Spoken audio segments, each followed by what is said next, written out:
And we are live. Welcome to the NBA Deeper Dive. It is Wednesday, March 27th. I am Josh Engleman. I'm joined by DK. We're brought to you by Sleeper, and we have a 10-game slate ahead of us, and they all lock by 8 p.m. It's honestly kind of fun. Some of the games are awful. Some of the spots are awful. We have a lot of Q tags, but it's a great slate. We have 100K up top on DraftKings again. A milli is getting handed out, certainly not to me, but hopefully to DK. Although at that point, I'm going to assume I won't ever do a show with him again. Hit that like button, subscribe to the channel, hit the notification bell so you know when everything goes live, and follow us both on Twitter. What's going on, man? Back-to-back days for us. Yeah, back-to-back streams. I'm really excited to talk about this slate. 10 games, again, all within an hour. Should be a really good slate for late swap. We got a lot of news we're still waiting for. And yeah, big contest. Probably some of the last big contests we'll get for NBA. 100K to first, $1 million as well. So yeah, excited to break it all down. Yeah, there's a lot of grossness going on in this slate. Yes. I've got a couple big stands that I wasn't expecting to have. So that should be fun. But yeah, this is what I'm looking for most slates. It may be a ton of games, but it's not like we have 2 10s and a 10:30 hanging out 2.5 hours after everything else. It's just tight, concise. When we hop on playback tonight, all of it locks by the time we leave playback. It should be a good time. Playback.tv/stochastic, by the way. I say we get into it. We have 57 minutes and 10 games. You good? Yeah, let's do it. Here we go. Cleveland Cavaliers, and hit that like button, guys. Let's see if we, last day of the NBA Deeper Dives, last day before baseball starts. Let's see if we could have a hell of a day on likes. We want to be up over 500 before we get to the live before lock. Cleveland Cavaliers are 10.5 point favorites in Charlotte, 206 total. This is the lowest total on today's slate. 7% ownership coming into Darius Garland. It's a little different on FanDuel. He got to 15 there, as did Jared Allen. But single-digit optimal rates for everybody on Cleveland. And we are still waiting on the news for Max Strus. He is questionable. He's been out for a while now. This does not feel like a great spot. I do not have much of Cleveland. I think the ownership is basically right. If you want to get to any of their main guys, I think they're totally reasonable, large field GPP pivots. But I basically don't have Cleveland. Yeah, I think it's pretty hard to get to this team. Charlotte's also been playing pretty slow. Low total, as you mentioned. I mean, there's just not much to like here. Not a lot of guys getting ownership agree with it. As you mentioned, Max Strus could be back as well. That'd be one more body in the rotation. I don't think he would play full minutes, but he would definitely hurt some of those value plays. Guys like Okoro, Merrill, Niang. So, yeah. Also, Evan Mobley's priced up a bit. I don't think he's going to play full minutes yet since returning. He played 25 minutes last time out and then 21. So, I don't think we can get to Mobley yet. With Mobley being in, that hurts Jared Allen. Allen is priced up from when Mobley is out, so I don't think we can get to Jared Allen at 8.1. The only two guys I think for me that I would consider would be Garland, LeVert. 7.4 for Garland, 7.3 for LeVert. I think both are like reasonable, like contrarian options, but on this slate, I think there's other guys in that price range I'd rather get to. Yeah, I have like 2 random shares of Isaac Okoro, and that's it. And I think it's just like price, small forward, nothing crazy. I see it the same way the ownership sees it. You have one lineup and you have somebody chalky and you want to pivot to Darius Garland. Like, I don't think that's a crazy thing, but there's nothing on Cleveland that you're starting a lineup with. There's no name on here that's just like, I got to get to that guy today. No, I think it'd be really hard to prioritize anyone from Cleveland unless we have some like late breaking news. They're just pretty unappealing team. And it's pretty much the same story on the opposite side for Charlotte. 7% ownership to Brandon Miller is the high mark for anybody here. He actually did get to 10% optimal in our last run of the Boom Bust tool. I have 7% of Bridges, and then I don't have really anything else from Charlotte. They look a little bit better, I guess. Like, pricing's just a little bit better for Charlotte, but they're also significantly less talented than the Cleveland Cavaliers. Do you like anything from Charlotte? No, not really. Since returning from All-Star break, no one's over a fantasy point per minute player. Highest is Miles Bridges at 0.96. Got Pokusevski actually next at 0.95. I think Poku is a little bit interesting as a contrarian option, 3.7K. You mentioned him a few times on the stream. Minutes been decent for him, 19, 28, 24, 19 over the last 4 games. 20 plus fantasy points now in the last 2 games. Does have power forward eligibility, so I think he's viable. He's getting about 3% ownership. The price has come down on guys like Miller and Bridges, but again, it's just an awful spot here against Cleveland. Man and Misic in the mid range. We'll talk about a lot of guards in that range. I think look way better. Nick Richards, again, there's so many center plays that I think are better point per dollar plays. So for me, I think Pokusevski would probably be the one and only guy I would look to here for Charlotte. Yeah, I have like 3 or 4 lineups with Poku right now, 3,700. And who knows, in the next 2 hours, 1 or 2 value pieces, and he becomes way less interesting than he is now. And he's Yep. like interesting at best is, I don't know, like a reasonable value option if you need it. But we have significantly better options throughout the rest of this slate. So let's just put that one to bed. That's probably one of the worst games that we're going to talk about. Doesn't really get much better for Golden State here, but it could. They are 4.5 point underdogs in Orlando, 217 total. Q tag Trace Jackson Davis, Q tag Jonathan Kuminga. Both of those will carry a lot of weight for us, in particular the Kuminga version. And then yesterday we also saw Klay Thompson move back into the starting lineup. 6% ownership is coming into Klay right now, 5,700, shooting guard, small forward eligible. No one else is getting more than 2%. It's bleak on the FanDuel side. We did get 9% optimal to Klay as well.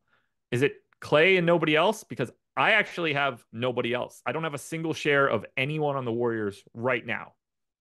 Yeah, I think I think Klay would be the only guy in consideration for me if they're fully healthy because of the price point. But I think this team would look a little bit more interesting if one or both of Kuminga and Jackson Davis end up sitting. Jackson Davis missed their most recent game. And we got a report again before the game started that Kevon Looney was going to get the backup 5. My only concern with him last night was, do they play Dario Saric? Does he play at all and eat into the minutes for Looney? But Sarge did not take the court, so Looney got all the backup 5 minutes, played 19 minutes. So at the flat min price, he could be a viable punt play if Jackson Davis gets rolled out. And then I think if Kuminga gets rolled out, these wings look a little bit better. Again, Klay probably picks up a couple more minutes. Wiggins, maybe Podziemski picks up a few more minutes as well. So right now, if they're fully healthy, there's really not much. But if one or both those guys end up getting rolled out, then a couple of these guys do look more interesting. What do you think? Let's hypothesize Kuminga for a second, because if Trace Jackson Davis is out, it's kind of like a 1-to-1 swap for Looney with very little other trickle down effects. Kuminga being out really changes things. Who do you think starts for the Warriors if Kuminga is out? That's a really good question. It's one of two things. Well, maybe one of they have a lot of options. Quite a few options. I thought I had one immediate, and then I just kept looking at the names and thinking, well, maybe they'll do that. So last game Klay started over Podziemski last game. Yeah. So what they went Kuminga, Wiggins, Draymond, Klay, Steph. Yeah, if Kuminga sits, Moody maybe. I don't know. That's a really good. I don't think they start Podziemski. So what do you think? I think Podziemski in and Wiggins at the 4 is like the natural move, and then you just line up Wiggins on Paolo Banchero and you move forward in that way. I think you're also live to see, and this would sort of depend on, well, I guess it doesn't really depend. I could see them starting either Trace Jackson Davis or Kevon Looney as that 5th starter and just move Draymond to the 4 and run it like that. Go classic Steph, Klay, Wiggins, Draymond, other center, whoever that would be. I don't think they'd start Chris Paul instead of Podziemski. That just doesn't, I don't really see what they'd be gaining there, but I guess that is in play. None of it matters really. Like, we're going to get this before lock either way, but it's fun to have that conversation because depending on who gets that spot, it certainly changes the outlook. Like if Trace Jackson Davis could start or if Looney is going to start, dramatic change. Yeah. Yeah. So keep an eye on that news. So that could open up some plays here for Golden State. Who was it that sat, like when Moody was starting, was it Klay that was out, or who was out the few games when Moody was getting the start? Do you remember? I legitimately don't remember. Yeah. I'll try to find that. So I know he started a few games when And Kerr likes to do that. He likes to throw like one of those like bench guys in the starting lineup when someone misses. Like one of those like kind of fringe rotation guys. Yeah. Yeah, it's something we definitely want to pay attention to.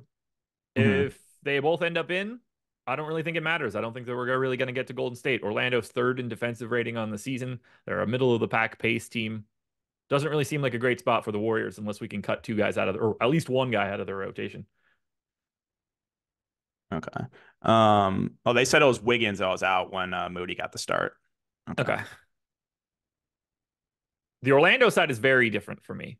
We have 20% ownership coming into Cole Anthony, 15 to Franz, and about 15 to John Isaac. Franz and Anthony both got over 10% optimal. We did get news earlier today that Gary Harris is out for this one. Caleb Houston also questionable, which probably doesn't matter, but does definitely boost up the rest of the guys if he happens to be out as well. I have a pretty sizable amount of Cole Anthony and Franz Wagner right now. Not getting to as much John Isaac. I do have scattered amounts of the rest of Orlando, but I see Franz, because of his position, even though he hasn't been playing great lately, 0.95 fantasy points per minute has been not ideal. I love the position and I love the price. And then Cole Anthony, with no Gary Harris around, just feels like 23 minutes is like a floor for him today. So what do you see for Orlando? Yeah, well, so first, if so, Gary Harris out, Caleb Houston questionable. Houston got the start last time out. Um, who do you think if he doesn't play? Do you think they go to like Anthony Black in the starting lineup? Or Probably. yeah, so they like doing that Yeah. when they're missing like Harris, so they seem to like dust off Anthony Black in situations like that. And then, so like that Houston piece will be interesting because they went to him, but then he got hurt, I believe. Mm-hmm. And then Anthony started the second half in that game. Like Yep. if Cole Anthony is starting here and you're giving him 28 or 29 minutes, he's probably the most popular play on today's slate for now. I agree. I don't think they would start him, but if he does, I think he would stand out as like one of the best values. So yeah, the two I mean, if guys. Houston's out, I think they're starting Anthony. You think so? I mean, they chose to not go to Anthony Black at all in that most recent game, even after Houston went down. I don't know. I think that I would lean towards that they would start Black, but that's just so they've done that a lot in the past. Yeah. Um, but yeah, so back to the main guys here for the Magic. Again, it's Anthony, it's Franz, it's Isaac getting ownership. Jonathan Isaac's 4K. He's playing in competitive games close to 20 minutes, played 23 minutes in the most recent game. Had a huge game that most recent game against the Kings. Definitely a bit of an outlier, but good point per minute. I think a reasonable value. Again, I think there's probably going to be better value opening up with a lot of guys questionable in some of these late games. But right now, I think Isaac stands out as a decent point per dollar value. Cole Anthony does scare me a little bit right now, the ownership that he's getting. We know the ceiling's there. He's gone for 30 plus in 2 of the last 3 games. It's just that the way that this Magic run their rotation, like there's only 2 guys that are confirmed going to close, right? That's Paulo and Franz.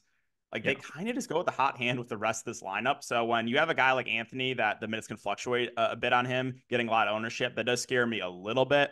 I think Franz is probably your safest guy to get to. Prices come down on him, only 6.4K. You should get, low to mid 30s minutes from him. So I think he stands out as a pretty good point per dollar play. I think Franz and Isaac are both probably my 2 favorite plays in Orlando. Yeah, that the status of Caleb Houston is going to carry a lot of weight because if he ends up out as well, then I really do feel good about like giving Cole Anthony whatever minutes I give Cole Anthony. I think he has a ceiling of 6 more than whatever that is, and that like I like that sort of upside. His floor goes up a lot if Houston's just not around because they're not going. It would very much surprise me if like Anthony Black was part of a closing lineup if Houston were Yeah. out. So I think you really start to funnel a little bit more to Cole Anthony at that point. Anything Um, else here? Is it any interest in Paolo Banchero? Any interest in I I don't know think any one of I the think Fultz centers? becomes I think Fultz becomes playable at 3-3, especially if Houston's out. 18, 20, and 19 minutes over the last 3 games. Again, it's not Yeah, exciting, but he's cheap enough where I think he would be viable for sure. yeah. I have a couple shares already, and if I have the ability to get him an extra minute or two, that would probably change it up a bit. Um, yeah, very curious to see what that lineup is. I mean, for Golden State and Orlando right now, lots of ambiguity. Both of these teams could look very different in the next hour and change. And luckily for Orlando, they're usually pretty quick about this lineup stuff. I'm surprised it's not already out. Yeah, they're always like the first team to post their lineup, so it is a little bit surprising they don't have it out yet. Maybe that's because of how questionable Caleb Houston is. They don't know if he can go. They got to warm him up. If he can go, Yep. then it's him. If he can't go, then they got to figure something else out. That's my guess, at least. Yep. All right. First two games in the books. Live before lock coming up next. You get Greg and Eric taking you from 6 all the way up until 7. Then we hop over exclusively on Playback, playback.tv/stochastic. Come watch the games with us. It's going to be an important time to show up on Playback. We're going to have, I would imagine, a lot of news coming in from 7 to 7:30 for swaps for that set of games. Then from 7:30 to 8, we have 4 more games coming up. So we're going to talk all of that news, potential bets, just sweating the games in general. Whoever I have a lot of in the early slate will likely be playing like garbage. So that will be a terrible experience for me, but probably pretty fun to watch me moan and complain for 60 minutes. That should be a good time. Either way, join us on Playback, link in the description. The other thing that I want you guys to do, though, oh, it's fun to talk about. Baseball's here. Do you guys want to get into Stochastic for a little bit of MLB DFS? You should. It's a great product, and it went live today. The promo code is DINGER, which is funny to say, even though we all know what it means, but I can't help myself. Promo code's DINGER. Get 30% off your MLB package by using that promo code. All MLB packages, whichever one you pick, you want just data, you want data and Sims, you want the max package, weekly, monthly, whatever you're looking for. 30% off using the promo code DINGER. I appreciate putting a Brave on that graphic, by the way. That was smart for me. Makes me feel a little bit better. Go Braves. Unfortunately, they already don't play tomorrow. Doesn't take long to get a rain out opening day. Love it. But either way, it's baseball season now. Big contest tomorrow.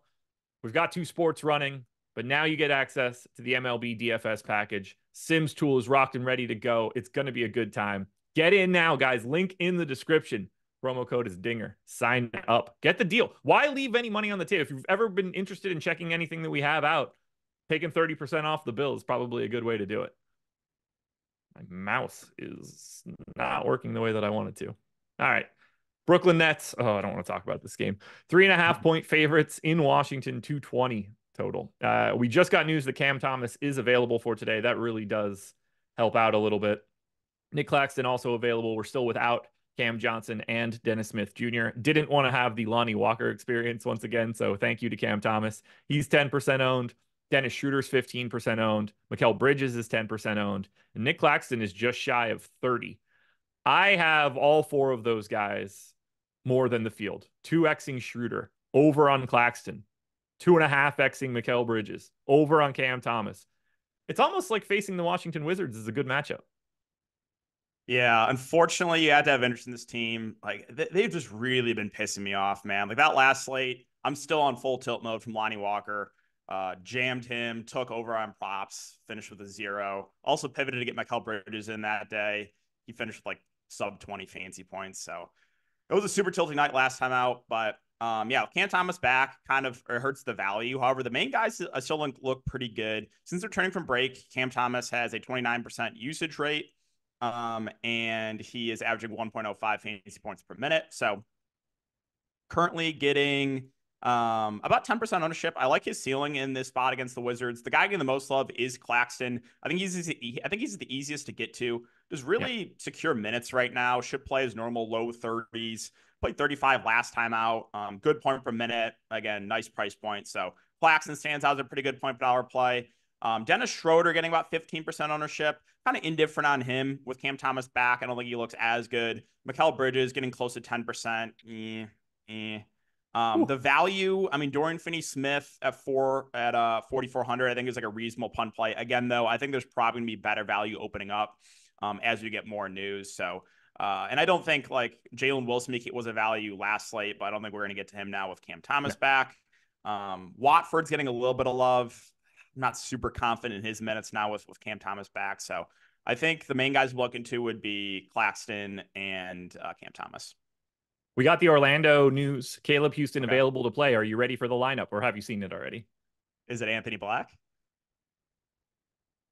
Suggs, Franz Wagner, Paolo Banchero, Wendell Carter Jr., and I went in the wrong order because it's Markelle Fultz. Oh, wow. Okay. I was not expecting that. No, neither was I. Wow. Yeah, door number 3, Markelle Fultz. We were like, Wow. oh yeah, he Okay. might look decent off the bench with a couple extra Yeah. minutes. I just want to circle back to that a little bit. Hmm. How much do we expect Markelle Fultz to be able to play in the starting lineup? I don't like I can't immediately go to like 28 or 30. That seems No, I think he I can think do you, it, but I don't think they'll plan to do it. I think 24? you project probably like 25 or so, 24, 25. That sounds about right. Yeah. And I assume at that point he's going to look pretty good. Yeah. Right now, I think he stands out as one of the better values, them confirmed starting. I didn't touch any rates like assist rate or usage rate. Like I kind of just locked Hmm. him in for where he normally is. But if that's the case, I have him at 0.88 fantasy points per minute. Might be a little high, but even if that's the case, 6.4x his salary and now one of the 5 best plays on the slate. Yeah, I think I agree. Like as it stands right now, yeah, I think he's one of the best plays for sure. Fun, fun stuff. So yeah, I look, his ownership is going to go up pretty dramatically here at 3,300 point guard only. Yeah, even if you want to say that he's a point 0.8 guy, which is where he's been over the last 30 days. Like if you just want to say, okay, that's his talent level for right now. Hmm. That's 19, a little over 19 fantasy points at 3,300. I mean, that's still 5.8x the salary. That is, as far as point per dollar goes, that's one of the better things that we have at this point on the slate. So keep your eye on Markelle Fultz now, guys. Yeah, too much Brooklyn for me today, but I'm cool with it. I don't mind having the 4 guys that I have. And anytime you get anybody against Washington, I'm very happy to do it. Wizards side looks a little bit different. 8% ownership to Denny is the high mark. He's 12 on FanDuel. 5% or lower optimal rate for everybody. Only guy that I got to double digits of is Rashawn Holmes. Minutes have been there over the past few, so I went 28. Going to be just shy of a fantasy point per minute. Um, I'm 2xing the 6% that he's owned, so it's not like I have some giant stand, but I don't see a lot of priorities coming out of Washington. No, I think it's a lot of secondary plays. Again, a lot of these guys were priced up from when they were pretty short-handed. Most of their main guys are back now. I do think Rashawn Holmes at about 5% is an interesting option. Minutes have been decent for him right now, splitting the center position with Bagley. 29, 28, 31 minutes over the last 3 games. So I think a 4.7K at low ownership. He's probably my favorite option on Washington. I mean, if you wanted to get to any of the main guys like Kuzma, Poole, Denny, like they all have a ceiling clearly, but they don't really stand out to me looking at their salaries. Um, Jared Butler's played well off the bench, but I don't know if that's necessary to go there. So yeah, I think Rashawn Holmes is probably my favorite option. Yeah, I got a little bit of Kispert, a little bit of Denny. Don't have too much here. Normally I get to a lot of Kuzma. That doesn't appear to be the case today either. So just scattered amounts of Rashawn Holmes. Gotta love it. Portland Trailblazers, 10.5 point dogs in Atlanta, 217 total. Only one guy's getting any major love for Portland. That is Scoot Henderson. He is 6,100, point guard only, 25% owned, 17% optimal. We do have 2 other guys north of 10%. That's Tumani Kamara and Chris Murray. Let's hope Chris Murray sucks. I took his under today. Q tag on Ayton, Q tag Matisse Thybulle, doubtful tag once again on Jeremy Grant. Let's start with, oh my God, I can't talk. Let's start with Scoot, 6,100, 25% owned. Do you see it the same way? Yeah, I think Scoot's a pretty solid option here for Portland. The only concern is he's just so foul prone. Yeah. Like for a guard, like this guy's in foul trouble like half the games. So his price is up to a point where like if he does get in like foul trouble like last time out, it can definitely hurt you. But yeah, so I was taking a look at numbers since returning from break. I took Simons off the court. You got Scoot at 1.09 fancy points per minute. I think he's gonna play over 30 minutes as long as he avoids foul trouble. So he definitely stands out as a pretty good play here. Good matchup. So yeah, I like Scoot. And then I do think Delano Band's a little bit interesting there at 6K. So he benefited last game with the Scoot foul trouble. He's sitting at 1.14 fantasy points per minute with Anthony Simons off the court. His minutes have been a little bit up and down. 2 games ago, he shot awful, like 5 of 19, and still played 33 minutes off the bench. So even if he doesn't start, I still think you're going to get decent minutes for Bannon. So I think he's a little bit interesting as a contrarian option, leverage to Scoot, like 25% to Scoot and 2% to Lionel Banton. I think I think I'm more willing to get overweight to Banton and maybe a little bit underweight to Scoot, even though I still think Scoot's a solid option. The rest of the team, I mean, we'll keep an eye on the status of DeAndre Ayton. Could open up some value there with like Duop Reef, Jabari Walker. They would most likely play majority of center minutes. You mentioned Chris Murray and Kamara. They're both reasonable values. 4.3 for Chris Murray, 4.5 for Kamara. Murray has been playing big minutes of late, 30 plus now in the last 4 games. Last game was a massive blowout. He shot 2 of 11. He still played over 30 minutes. So he's a decent value.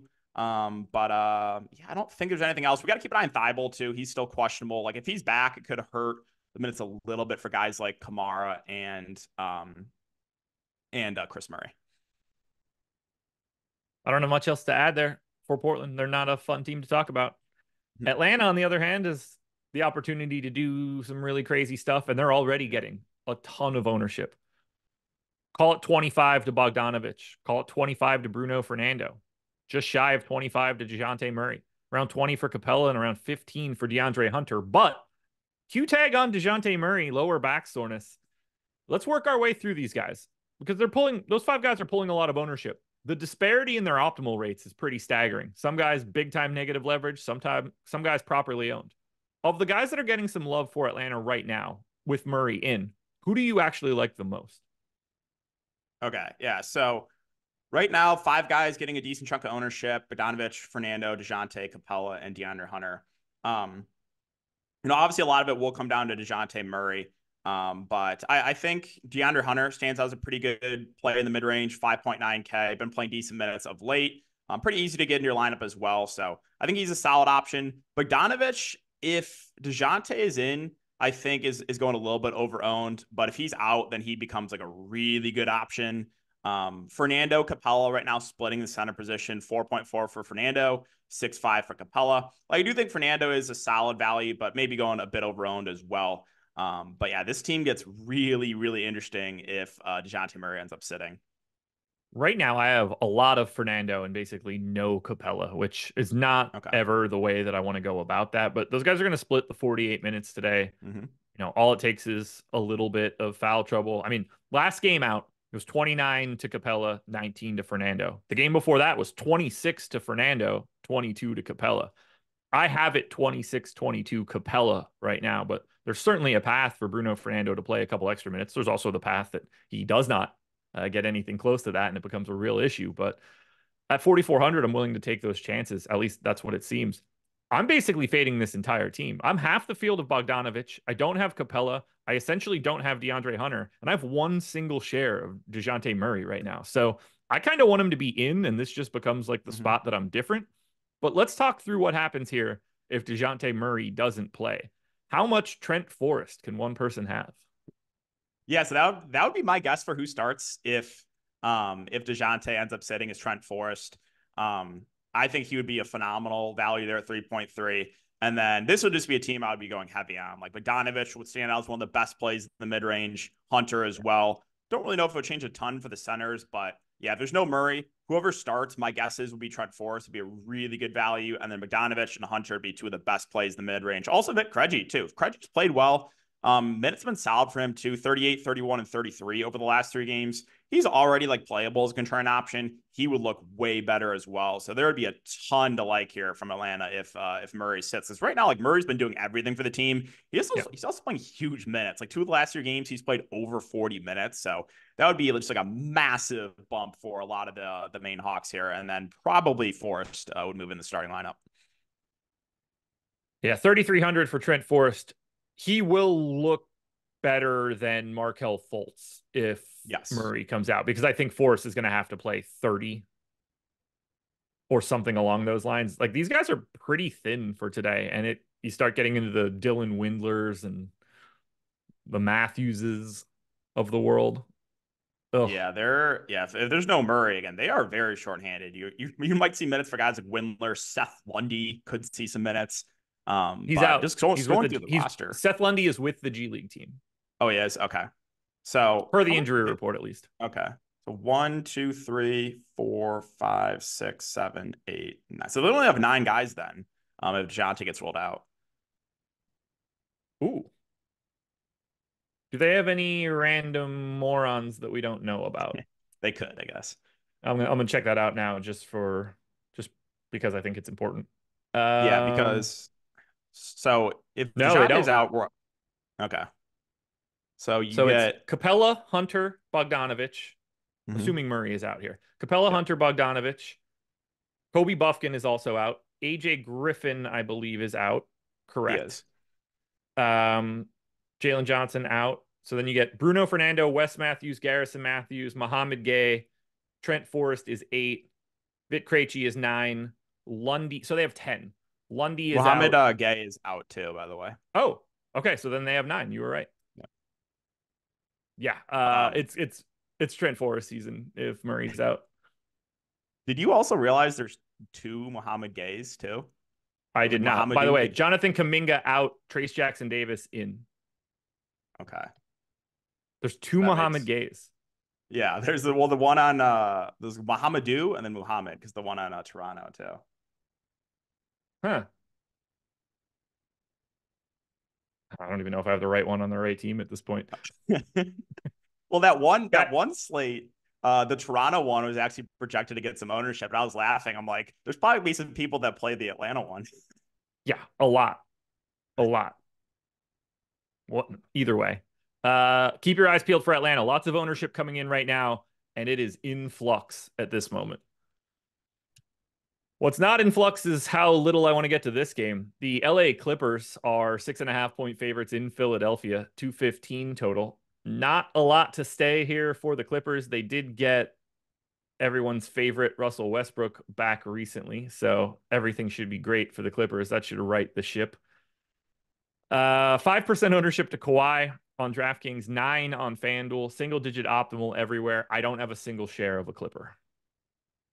Yeah, this is a team that I mean, it's pretty hard to prioritize any of them. Like, obviously, if you land on any of those top three guys, like, fine. But on this slate with so many games, I think there's just better options. I think the only guy that I would probably consider would be Ivica Zubats. The minutes have been really solid on him in the first half, but back-to-back games now where they've kind of limited his minutes in the second half. Like Zubac is not a bad point per minute guy, 5.7K. If you get like a normal second half rotation from him, like you could get over 30 minutes. So I think Zubac is at least worth a shot there at about 2%. But yeah, there's nothing that stands out with this team fully healthy. I have nothing to add. Philly. Same situation here for Philly, other than Kelly Oubre is questionable for this one. So keep an eye there.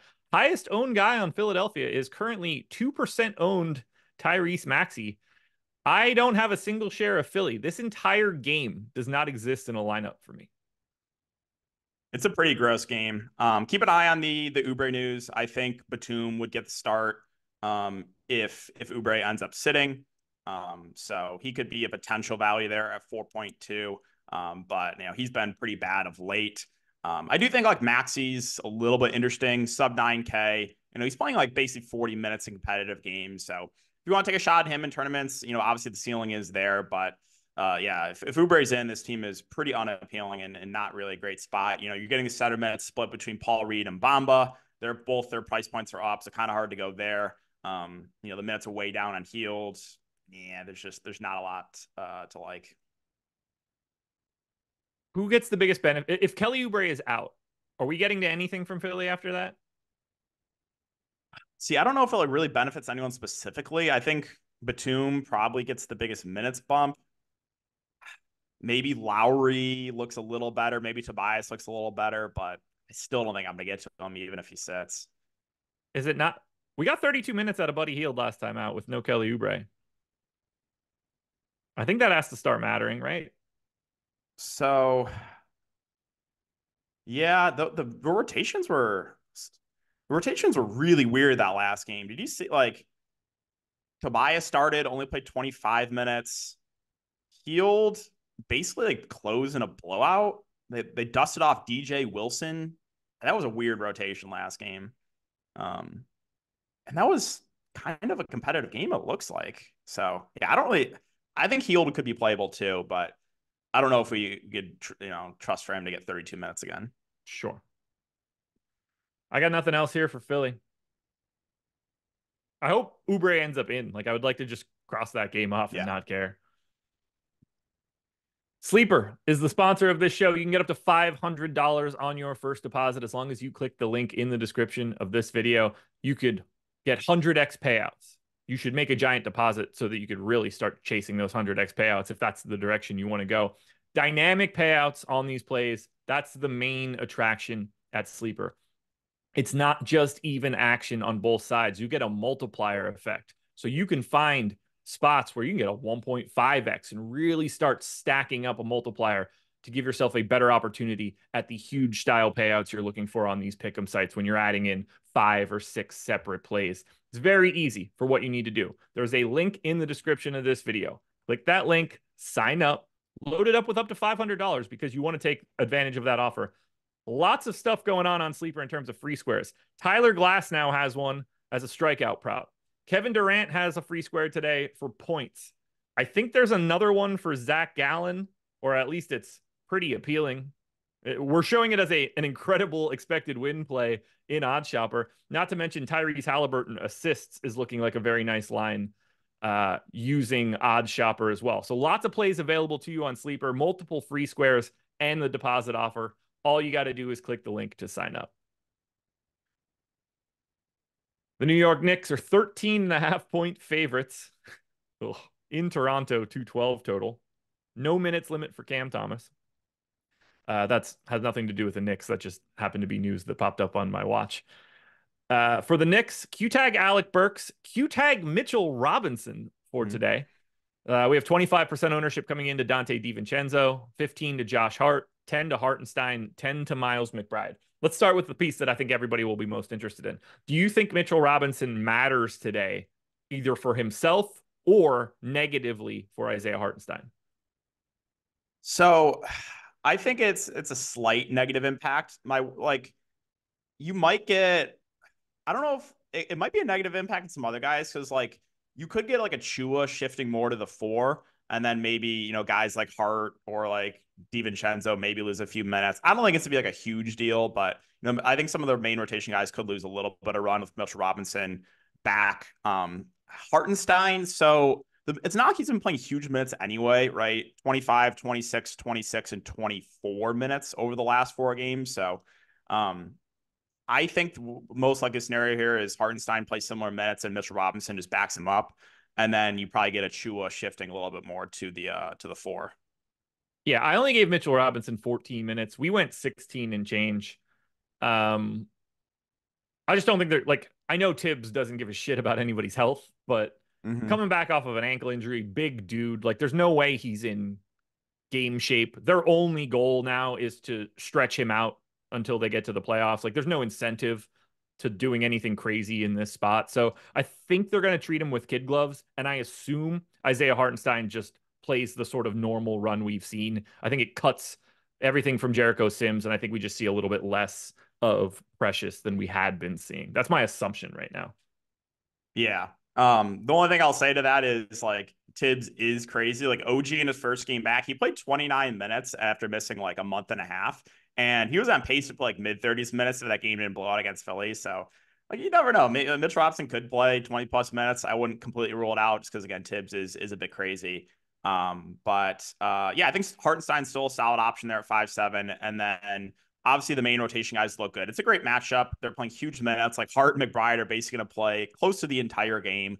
Hart getting about 16% ownership, McBride about 10%. Since returning from All-Star break, Hart's 0.93 fancy point per minute, McBride 0.7. But again, those guys will see huge minutes. DiVincenzo at 0.99.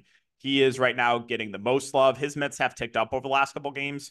For a good chunk of time, he was sitting kind of in the low 30s minute range, low to mid 30s, 41 minutes in back-to-back games. And that last game was a huge blowout as well. So, Hart, DiVincenzo, McBride, Hartenstein, I think all look pretty good. And then obviously if you want to get to Brunson at the top, that's fine. Ceiling's pretty high in him. It's just the minutes haven't been as great on him as opposed to some of these other guys. Got a decent stand on my boy DiVincenzo, so he's clearly not going to go out there and make every 3 he takes. Can't wait to watch that happen. I'm getting to McBride too, but I mean, he's just going to play 40 plus minutes. And if Alec Burks is out, he might play the full 48. Yep. It's weird that that's on the table, but it is 100% on the table. Yeah, just He like did it normal two now. It's like, games oh ago. yeah, he's just gonna play the entire game. Yep. So I have 23% of him right now. Another 38 of DiVincenzo. I am getting to a bit of Hartenstein. I do have a small amount of Josh Hart, although I aggressively bet his unders today. So welcome back, Mitchell Robinson. I don't really have anything else here. It's weird that we're talking about all these guys. I have basically zero interest in Jalen Brunson. I know it is weird, but just the minutes have not really been great for him. So I think that's like 9.4K. If he was playing like 40 minutes a night, sure, but like right now he's kind of in the low 30s minute range, which is kind of tough to prioritize him over some other spend ups. I don't have anything else here. I assume you don't care if Alec Burks plays. Not really, no. Makes you feel better about like having a share of Miles McBride, but like I don't think that's really affecting anything. And then we go to Toronto, a team that is so aggressively bad. Um, there's no ownership coming into these guys. 8% to Javon Freeman Liberty, 18 on FanDuel. Single digit owner or optimal rates to everybody on this team. My dog is barking at the mailman right now. And there's the doorbell ring. I basically don't have these guys. Couple shares of Freeman Liberty, couple shares of Gary Trent is a terrible spot. Knicks are slow. Having Mitchell Robinson back certainly isn't going to help any matters here. Knicks defense is good. Do you want anything from Toronto? No, not really. Also, I mean, they're shorthanded, but they're still running a relatively deep rotation. They played 10 guys last time out. You saw Garrett Temple, Kobe Simmons, Nwora, and Gay get in the rotation. So, um, yeah, I think it's pretty hard to like this team. Really, really bad matchup. The guy that I think is the easiest to get to would be Javon Freeman Liberty. Started last game, played 29 minutes. You know, he's not an awful point per minute player, so like a reasonable value play. He's got shooting guard eligibility. Expect him to start again, but outside of that, I think it's pretty hard to prioritize anyone. I mean, Gary Trent's probably going to shoot 20 plus times. You want to take a shot at him in tournaments and hope he gets hot, sure. But yeah, price points are up on these guys. Again, rotation's not great, so there's not much to like here. No, it's pretty brutal. Indiana Pacers are 3-point favorites in Chicago, 234 total. We are waiting on a little bit of news here. Not really from the Pacers side, although we do have a Q tag on TJ McConnell. That trickle down could matter. Probably just means that you don't roster him. Q tag on Aaron Nesmith will have a bigger effect, I believe. But if everybody's in, Pacers not looking that great here. Chicago plays slow. Their defense isn't as bad as you would expect it to be. On the Bulls side, we have the Q tag on Alex Caruso. That will carry a lot of weight. 12% ownership to Pascal Siakam is the only guy north of 10. Similar story for optimal rate. I have very little of Indiana, but if we lose Nesmith and McConnell, then I think we create some value. Yep, I'm in agreement there. I think Siakam's the easiest guy to get to right now, assuming they're fully healthy. Minutes have been decent on him. Rebounding numbers have been really solid too. Over the last 5 games, averaging 14 rebound chances a game. So I think he's a fine option there in the mid range. Halliburton's been disappointing. I mean, he's playable, but doesn't really stand out. If you wanted to, take a shot on Jalen Smith and hope he gets all the backup 5 runs, sure. But we have seen Isaiah Jackson play a little bit here and there too, which does make Smith a lot riskier. Yeah. So yeah, right now if they're fully healthy, there's not a ton to like here, but I agree. Like if McConnell and Naismith both end up getting rolled out, then we have to start considering, guys like Nemhard. Maybe it's disgusting, but Ben Shepherd, I think, would be in play. Maybe a guy like Jarris Walker becomes playable. He actually played 29 minutes in their most recent game. So could have some value if one or both those guys end up sitting.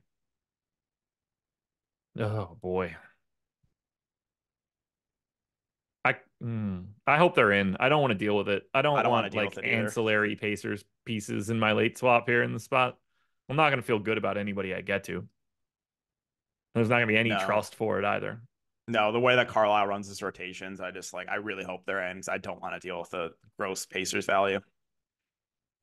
There's not a lot going on for the Bulls side right now. The Caruso status will matter. Single digit ownership to everybody on DraftKings. We did get DeRozan to 16 on FanDuel and Caruso crossed the 10 mark. Single digit optimal for everybody on the Bulls.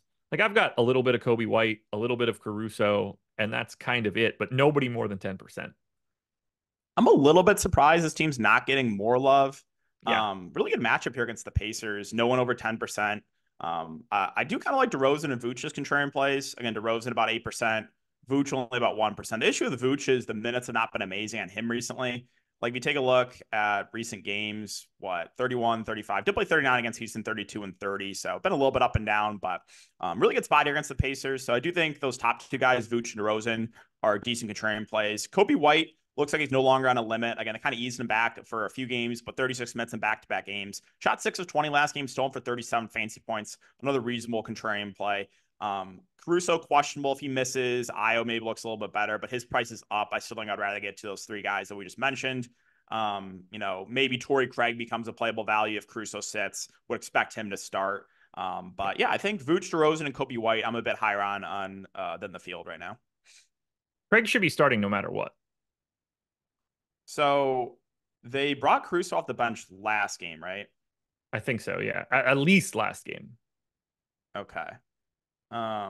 Was that just a one game thing, or has that been going on for a little? Let me check. 23rd. No, they started Caruso against Boston. Yeah. So that's why I was confused, like with Caruso coming off the bench, and he still played 33 minutes. I don't know. Wouldn't surprise me if they started Caruso in this spot, Mm-hmm. just because, or you start Torrey Craig and you have him out there for Pascal Siakam in lieu of it being DeMar DeRozan. I don't know. Yeah.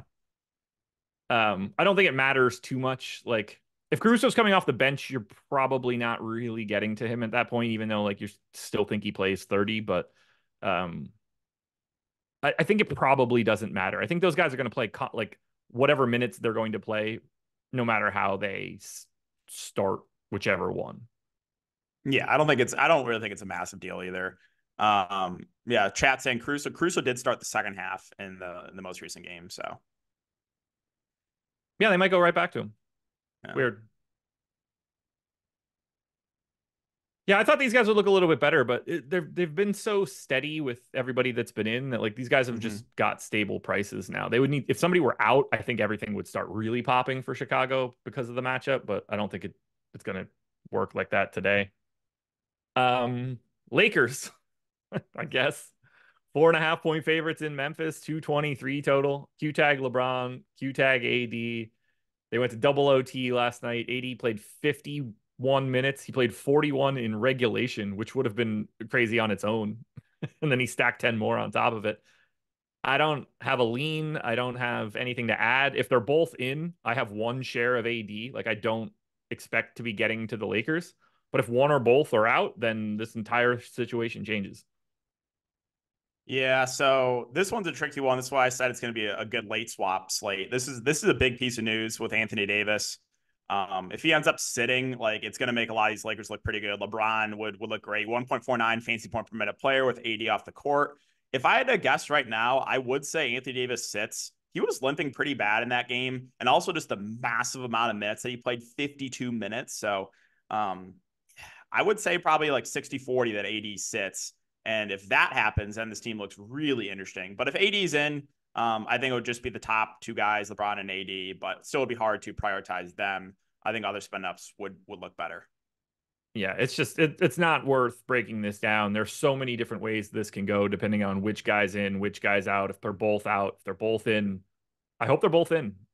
Well, honestly, I hope they're both out. I would prefer total chaos. The swaps will just be better off, but in the grand scheme of things, it's just a weird coming off a double OT. Like I'm really curious to know what their plan was if that game just ends in regulation for today. Right. From what I heard from the beat writer too, I'm pretty sure LeBron will play. But again, he still has the questionable, so you don't know. So yeah, definitely keep an eye on that because we could have some big Laker value if one or both those guys sit. Memphis Grizzlies. Q tag Brandon Clark. Excited to see you back. Fingers crossed. John Conchar, doubtful. Vince Williams, doubtful. All the other guys that are out all the time are out. 10% ownership coming in to Scottie Pippen. Nothing to anybody else. I'm having a difficult time getting to anything from Memphis, but I do have Scottie Pippen, unfortunately. What do you think about Memphis? Yeah, I think Pippen's the easiest guy to get to. Started last game, played 26 minutes. The game was a massive blowout too, so he probably would have played a little bit more if the game would have stayed competitive. Pippen's actually not a bad point per minute player, so 5.2K reasonable price point. I think he's definitely the easiest guy to get to. Not a ton else standing out for Memphis. You mentioned Brandon Clark. I think they're going to be very cautious with him just because he hasn't played in what feels like forever. So even though he is the flat min price, I expect him to be productive when he's on the court. I just don't know if he's going to play enough for me to consider him in this slate. I'll mention Jaren Jackson, 8.2K. He's a frustrating roster, but the ceiling is still high on him. Right now, getting no ownership, about 1%. So you want to take a shot at him for tournaments, I think that's reasonable. But yeah, I think Pippen is definitely the most optimal guy here for Memphis. Yeah, Scottie Pippen season. Didn't expect to say that at all this year, but here we are. He's in 20% of my stuff right now. Kind of hope it goes away. So fingers crossed for some additional value. Anything else you want to touch on for Memphis? I don't have any Bane or Triple J, which is kind of a bummer. No. I mean, GG Jackson's fine. He should play 30 plus minutes, but doesn't really stand out either. So before I told you guys about a deal to sign up for our MLB DFS packages, and I bet that sounded good. We're not done yet for MLB deals, though, folks. If you guys want to get on the odd shopper side, if you want to beat the sports books, if you want to beat the pick'em sites, if you want to take a market-based approach to beating those books, boy, are you in luck. You want to get 50% off of Odds Shopper? You got 1 day to do it. The promo code is PLAYBALL. There's a link in the description or popping up in chat, or just use that promo code PLAYBALL if you want. Get Odds Shopper for 50% off. This deal ends tomorrow at 4 p.m. Eastern. Once baseball starts, it goes away. A little bit of a flash deal. If you didn't get in and you didn't have the opportunity to use our Madness promo last week or 2 weeks ago, whenever that was, you have 24 hours to get in. 50% off a week or a month. A week is $7.50. If you want to check this out, it's going to be $1 a day for the week. You can cancel at any time. I think you're going to want to stick around because it's a fantastic product. We've posted the data in Discord and on Twitter. 4% ROI over 40,000 recommended bets in the NBA this year. You pick and choose, and it could look a little bit better for you. The deal is on the screen. The link is in chat. The links are in the description. Take advantage now. Whether you want DFS, Odds Shopper, or both, we got promos going on for you. Final 2 games. Detroit, 15.5-point dogs in Minnesota. God, this Pistons team is absolutely dreadful. Just really difficult to ever want to talk about. Q-tag on Cade, Duran available. Q-tag Jaden Ivey, Sasser probable. Everybody else that's normally in is in. Not a single guy is projected for any ownership right now. That certainly may change if Cade and Ivey end up out. Before we started the show, we have no time for what I'm about to say. I started hypothesizing. I want to get Cade Cunningham to OKC. Giddy, boatload of picks, and then they move forward. Another creator. That'd be fun. Love it. Love it. Just back up the truck because they're going to have a lottery pick this year. As long as it doesn't jump into the top 4, they're loaded. That's the move I want to make. Bring in Cade, lock it down. Everybody grows together. Either way, if Cade and Ivy are in, there's no way we're playing anything from the Pistons, right? No, awful spot. I think it's almost impossible to get tandem from Detroit if they're both in. If they're both out, then that changes things a lot because then we're looking at a lot of Pistons value. Sasser would look good at 5-1. He would start. I think Malachi Flynn would probably get a start too. He's played 25 and 30 minutes over the last couple games. I think he would stand out as a pretty good value. We have to consider like Fournier. Obviously, Duran get a usage bump. Chimezie Metu probably a little bit more. So this team could look interesting if they're both out. But if they're both in, I think it's a pretty unappealing spot. Yeah, if we lose Cade and Ivy, things get real weird for the Pistons and just not anything that anybody is going to want to be doing. Nope. If Ivy is the one that is out, who do you think starts in his spot? I think they probably still start Sasser, right? Because, well, they've been going back and forth with Tosan and Chimezie Metu as the 4. So one of those guys would start plus Wiseman, or plus a Duran, Troy Brown, and then, yeah, probably Sasser is my guess. 5,100, probably not going to matter too much. I don't think we're going to be squeezing too much value out of here. I think we need both guys out for you to really feel good about anything from the Pistons. Agree. And then for the Wolves, 10% ownership coming into Anthony Edwards, single digits to everybody else. Edwards only got to 6.5% optimal. I see it a different way. I got him in 46% of my stuff. He's going to beat the hell out of this Pistons team. Hey, I mean, taking a stand on Anthony Edwards is never a bad thing. Obviously, he's going to play big minutes, dominating the usage. So, great matchup too. One thing you're concerned about, obviously, is can this awful Pistons team keep it competitive? But yeah, ceiling's pretty high in Ant. No issue with taking a stand there. I do think Naz Reid's a little bit interesting at 2% ownership. He started the last couple games, played 28 minutes, good point per minute. So I think he's playable there at 6'8" in a great spot against Detroit. I am fully expecting both Gobert and Ant to play, by the way. They've been questionable the last few games. So fully expecting them in. But outside of Ant and Naz Reid, I think Gobert is playable too, getting close to 10% ownership. Should play mid to high 30s minutes if the game stays competitive. So those three are probably the only guys I'll consider. But I do think Naz Reid's going a little bit overlooked, assuming he starts again. And obviously, Anthony Edwards questionable, Rudy Gobert questionable. This could look different, I guess. I'm assuming both of them play, but if you ever wanted to get a night off, a home game against the Pistons might be a decent day to grab some rest. Very true. Final game, folks. Houston Rockets, 4.5-point dogs in Oklahoma City, 226 total. Rockets have Jabari Smith for this one, and they have no interesting plays. I don't have a single share of these guys. Amin Thompson's at 7.5% optimal. I bet every single under I could find for him. Recommended it in Prize Picks. Lofty did it independently of me on Underdog. I want nothing from Houston, not a single share. But if I got anything, probably Van Vliet. Yeah, I think Van Vliet is probably the easiest guy to get to. 8.4K, should play in a competitive game, high 30s minutes. Nice assist percentage for him with Şengün off the court. So if you want to get to Van Vliet there at 8.4, I think that's reasonable. I mean, Jalen Green's been playing extremely well, getting a ton of shots up. Usage has been very high in him. The price point is up, but he's still going to play big minutes. He played 40 minutes last time out, shot the ball 26 times. It's just the issue is the price point for him, really. Jabari Smith, I mean, I don't think I can go there. The minutes have not been as high on him as I thought they would be with Şengün out. Like, I really thought Jabari Smith's going to be playing like close to 40 minutes a night with Şengün out. It just really has not been the case. So I don't think I can go there. Amen Thompson's price is up. I know that's your boy. But yeah, I think this team is pretty unappealing. The other side, though, looks way better. It does.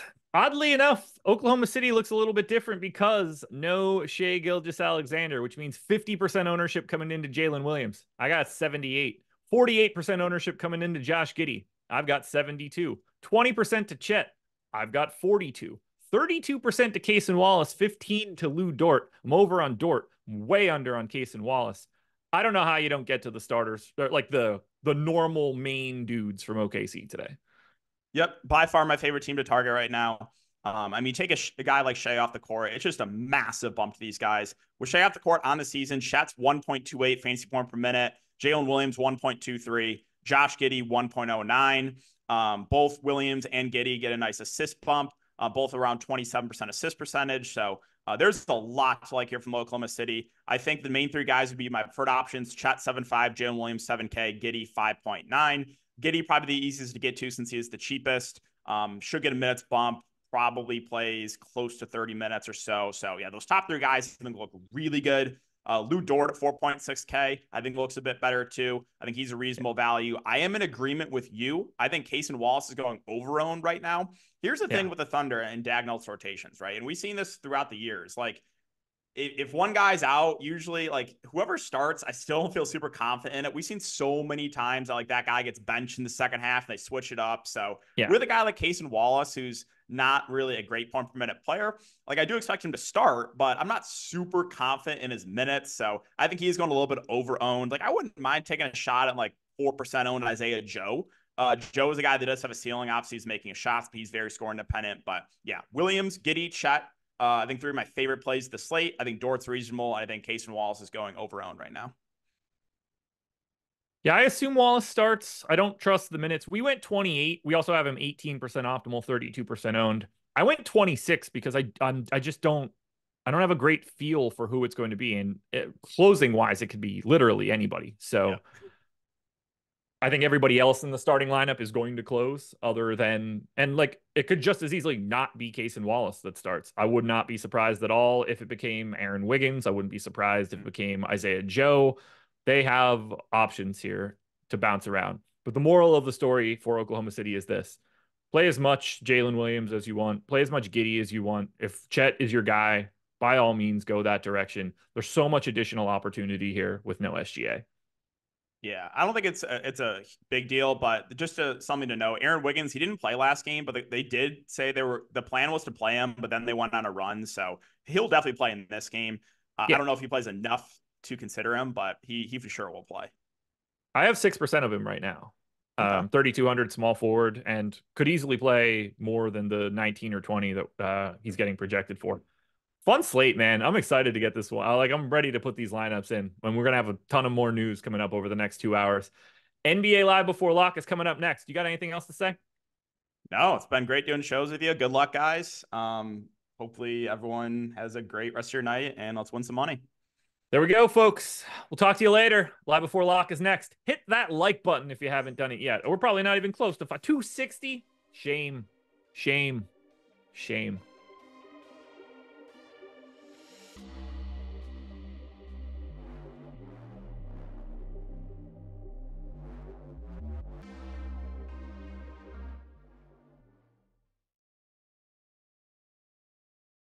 And we are back for another edition of the Stochastic Hall of Fame, and we've got a ton of them today, so buckle up, fellas, we're moving fast. And if you ever want to get involved, get a free month of any Stochastic subscription that you want, up to $200, and get the shout out, inducted into the Stochastic Hall of Fame. All you got to do is download the Stochastic profile picture at stochastic.com/avatar and tweet your wins at Stochastic HOF when you finish top 3 in a field of 5,000 or more.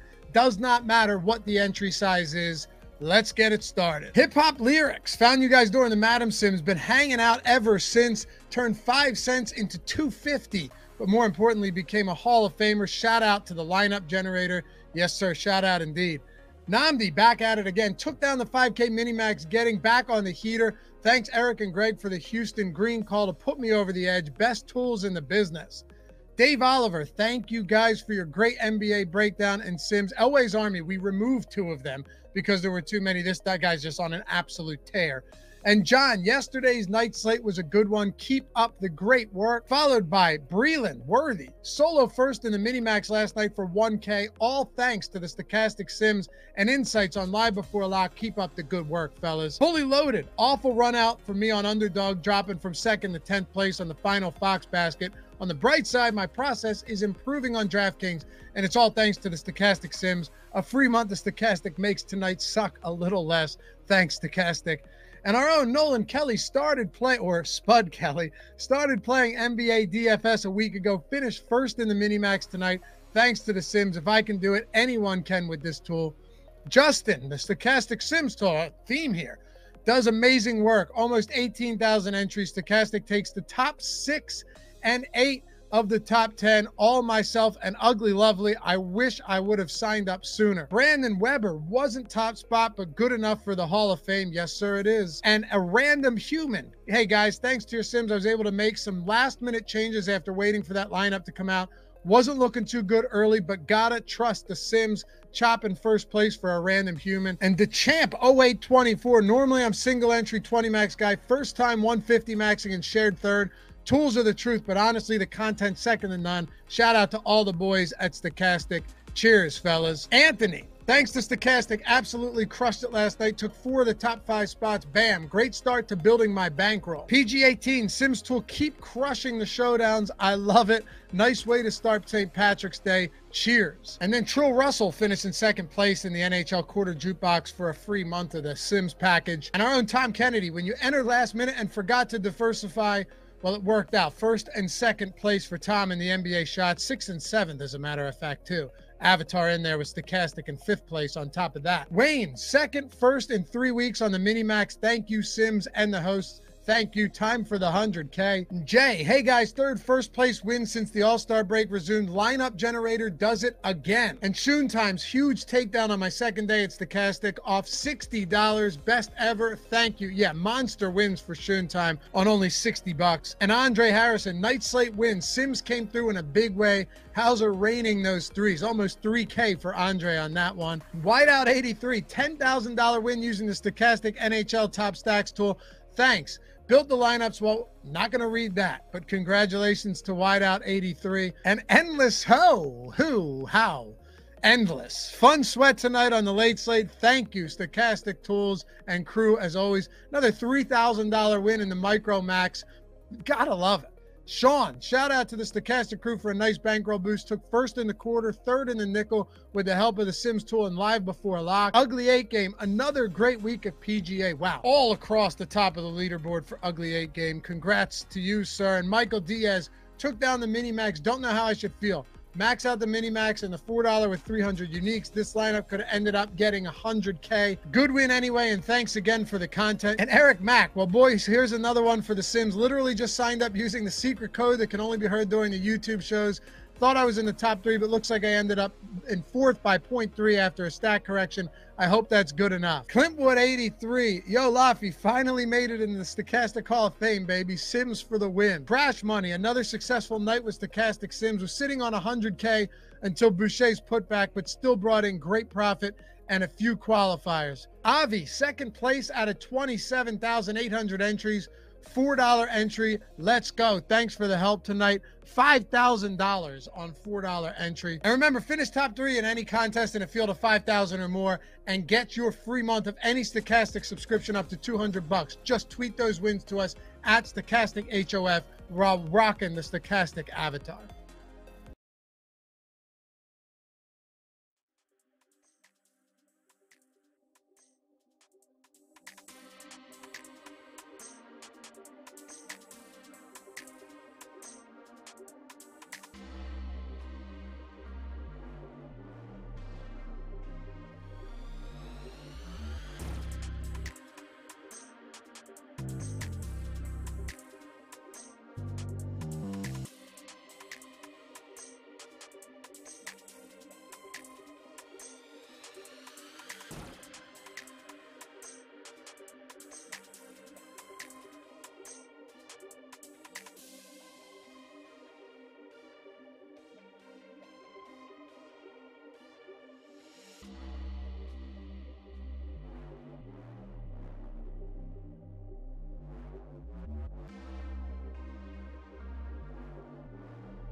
Fun.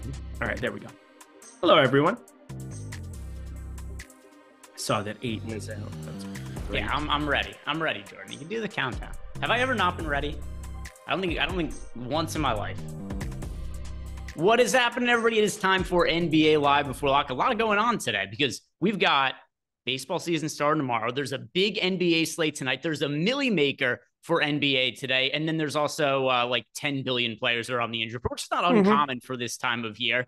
But it is going to make for a very, very interesting slate for us to talk about. I don't have a good read on a lot of these injury situations because there's so many players who are on the injury report and so many of these games just don't matter for teams. By the way, also got very interesting news. Joel Embiid has a very good chance to return before the playoffs per Nick Nurse. That was a report that just came out. So let me go look.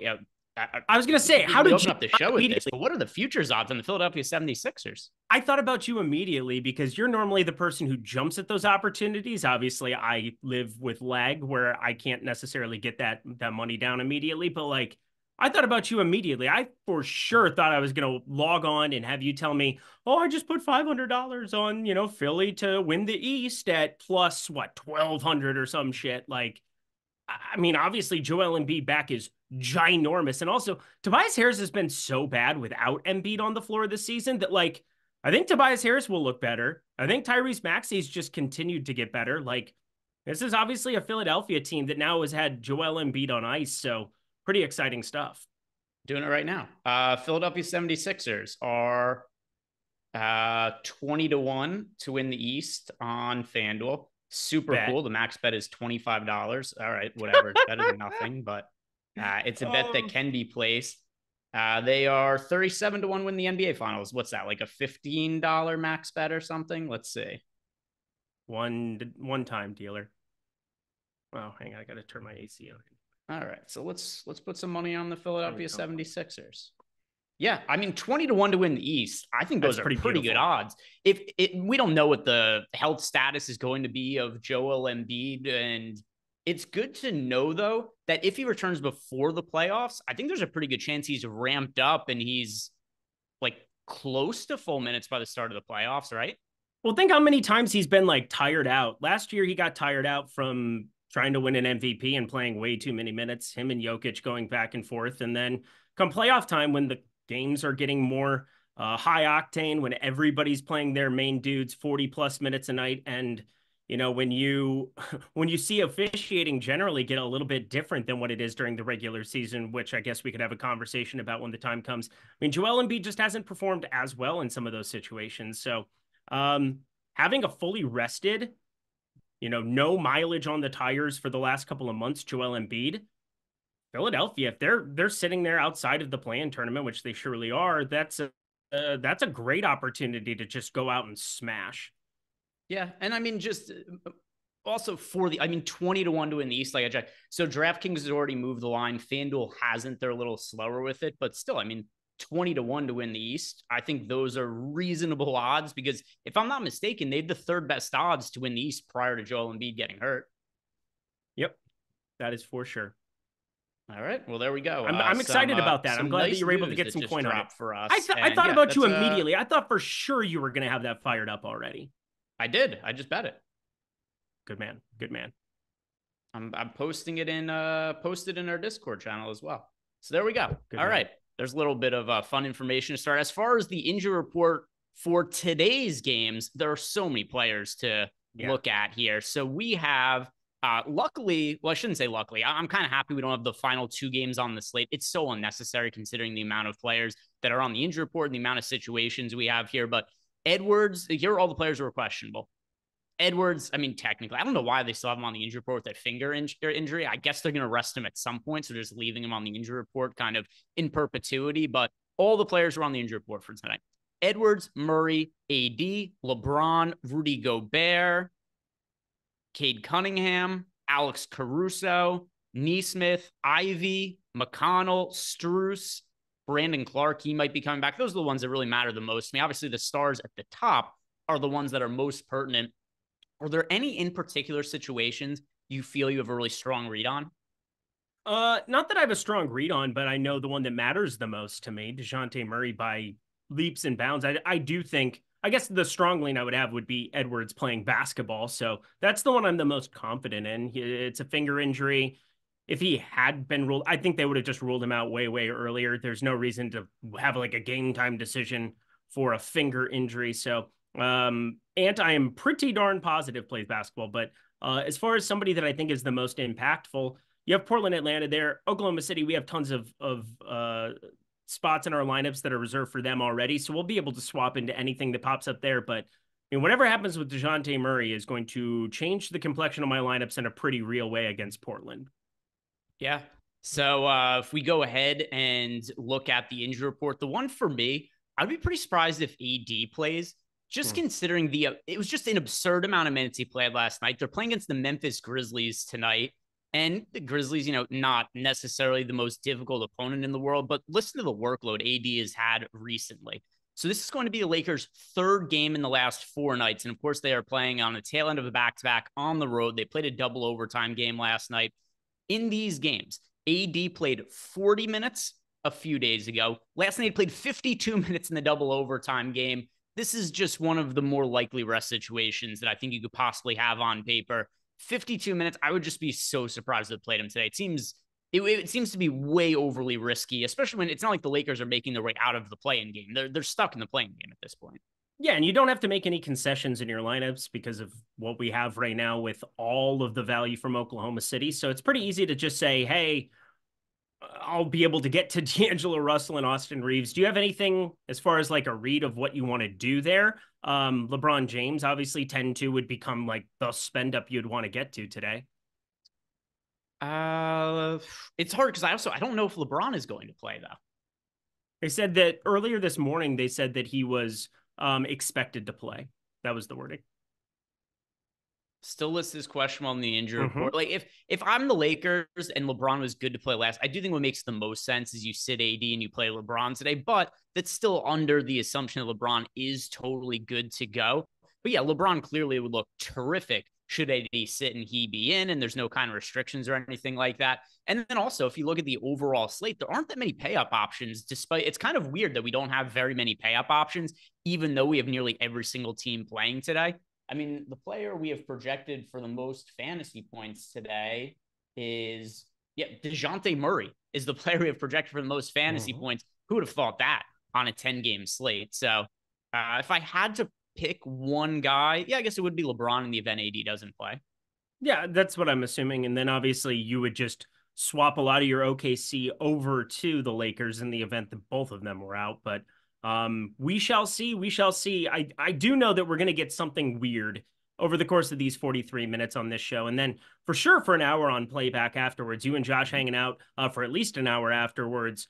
There's going to be something that you're going to want to hang out with those two chatting about, because they play a lot of DFS. They're awfully good at it. And if you want to get advice for an extra hour, why wouldn't you jump into playback and react to some of this news on a slate that is quite literally done at 8 p.m. Eastern time? Yeah, and then Eric's going to be on later as well with Jesse Forsaken on DraftKings, downside of me over on Twitter. And you guys are going to be talking about the PGA slate for tomorrow. So we got a lot of fun stuff planned on playback tonight. So you guys could check that out after this show ends. Just really continuation of this show over on that platform where we go and watch the games. Let's start and answer some of your guys' super chats that are coming in now. And then also check out your guys' Discord questions right after that. Of course, my screen and browser and everything, and it crashes just as I'm pulling it up. So as I'm pulling it back up, Jordan, were any of these questions answered on the last show? Hey, Jordan, why don't you share yourself with this with the community? Why don't you put yourself on screen quick? None of the questions were answered, and I will not be doing that. Okay, but why not? Because I don't want to right now. Oh, okay. Oh, what's that hat you're wearing? It's a Cleveland Guardians hat. There you go. Cleveland Guardians. That's interesting. It doesn't look like their Cleveland Guardians hat, but I guess it is. Boy, Eric is really trying to throw Jordan under the bus here. Very Really fascinating. trying his best. Oh, yeah. Jordan pulls up me with Peyton Pritchard, me combing him like a little baby tiger every frickin' stream. The last thing he should ever give me crap about is me throwing him under the bus. Are you kidding me? Me throwing Sounds him? like you're throwing him under the bus to me. John Contra throwing him under the bus. And who knows, maybe we're going to have a super chat of people asking us about the exotic player of the day. You never know. It's one of the more popular questions. By the way, also, YouTube, can you load just a little bit faster? You had to crash my browser once. Now you're taking a long time to load. I need to answer people's questions here. I literally did that so it would stall so you could pull everything up. Here's the first question I'm going to answer. I don't know if he left the super chat because it's not loading for me at the moment, but I'm assuming he did. DK Tears, Ace of Spade, thank you for the super chat. If you didn't leave the question, I'm answering it for you right now anyway while everything loads for me. Let's go through the tiers, Eric. And once again, Ace of Spade, thank you for the super chat. If you didn't leave it, it's a free one today because I'm assuming you left the question. Starting with tier one, we only have two guys to choose from, DeJounte Murray and Anthony Edwards. I mentioned before that DeJounte Murray is the player who's projected for the most overall fantasy points for us. He's my guy in tier one. Yeah, and if he doesn't play, I would recommend playing Anthony Edwards. That as well. Yeah, if he's out, then you actually, honestly, if he's out, you could be playing this slate rake free because I don't think everybody's going to be swapping out their lineup. So you could get something like Edwards being the only available option, and he's like 95% owned or something. Yeah, all you have to do is click the right button, and you'll be fine. Tier two, that is going to be Tyrese Halliburton for me. It is Jalen Brunson for me. Tier 3, that is going to be Paulo Banchero for me. Same. Oh, by the way, I just realized Ace of Spade because it just loaded up for me. We did get the question from Ace of Spade. He asked for the 2 best options for us in DK tier. So tier 1, there's only 2 guys to choose from, but we gave our priority there. Tier 2, Halliburton for me, Jalen Brunson, number 2. You would say Brunson. So second for you, I assume, is Halliburton. Yep. Tier 3, that is going to be Banchero and Steph Curry. Yep. Tier 4 for me, DeMar DeRozan and Kawhi Leonard. Yep. Tier 5 for me, Pascal Siakam and Jared Allen. Pascal Siakam, Rudy Gobert. And then tier 6, Chet Holmgren, Josh Hart. There's kind of a big gap between everybody else. So it's good that Ace of Spade asked the 2 best options because Chet and Josh Hart are very similar and nobody else is remotely close to them. What do you think about the Knicks rotation? Because these are guys that are popular on every single slate. And I think the big question mark for me on how I want to utilize them is what we think Precious Achiuwa's minutes are. We get Mitchell Robinson back. I'm assuming we get 14, 16 minutes of him backing up Isaiah Hartenstein in some capacity, but I'm having a tough time figuring out what I think Tibbs is going to do with Precious Achiuwa specifically. And I think it really matters because, Josh Hart, does he still continue to play 40 plus minutes in every single one of these spots? Miles McBride, it kind of has a trickle down effect to the entire roster, I think, having Mitchell Robinson back because before it was like your one true big, Isaiah Hartenstein, and then Precious Achiuwa, and then you could go small ball and do whatever they wanted. Now, it's like if you have 2 true centers eating up a majority of the minutes at the 5, hurts the rebound production for Josh Hart, hurts the opportunity. I have no idea what I'm doing with Precious Achiuwa minutes. Not that I want to roster him, but do you have any kind of a lean on what you think Tibbs is going to do today? Wouldn't be surprised if he falls out of the rotation. So Precious Achiuwa is not particularly good. And I think Thibodeau's kind of starting to notice that. So we got extended run in garbage time last game because they destroyed the Pistons and they took some of the big men off the court. He left like Josh Hart and DiVincenzo in, which the Pistons got all upset about. 2 games ago, though, in a competitive game, Precious only played 7 minutes. So I don't think he's going to play. I don't think he's going to play a substantial amount of minutes. Got him in for 15. And that's the thing is against Detroit, he ended up 26. I mean, it was kind of a weird game against Brooklyn. I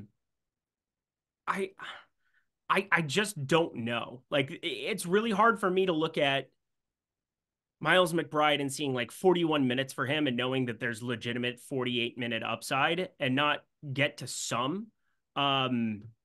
I think Josh Hart, obviously, is one of the better plays on the slate if we continue to get his exact minutes allotment. And then Dante DiVincenzo's in over a quarter of lineups. And, that can change. We do have that Atlanta news that is pending that locks at that same time where maybe the ownership comes down there. But I would say DiVincenzo's probably the guy that I'm the most nervous about out of everybody in terms of the 5, that if we do see Precious Achiuwa out there for 15 minutes, that eventually has to cut into him probably the most.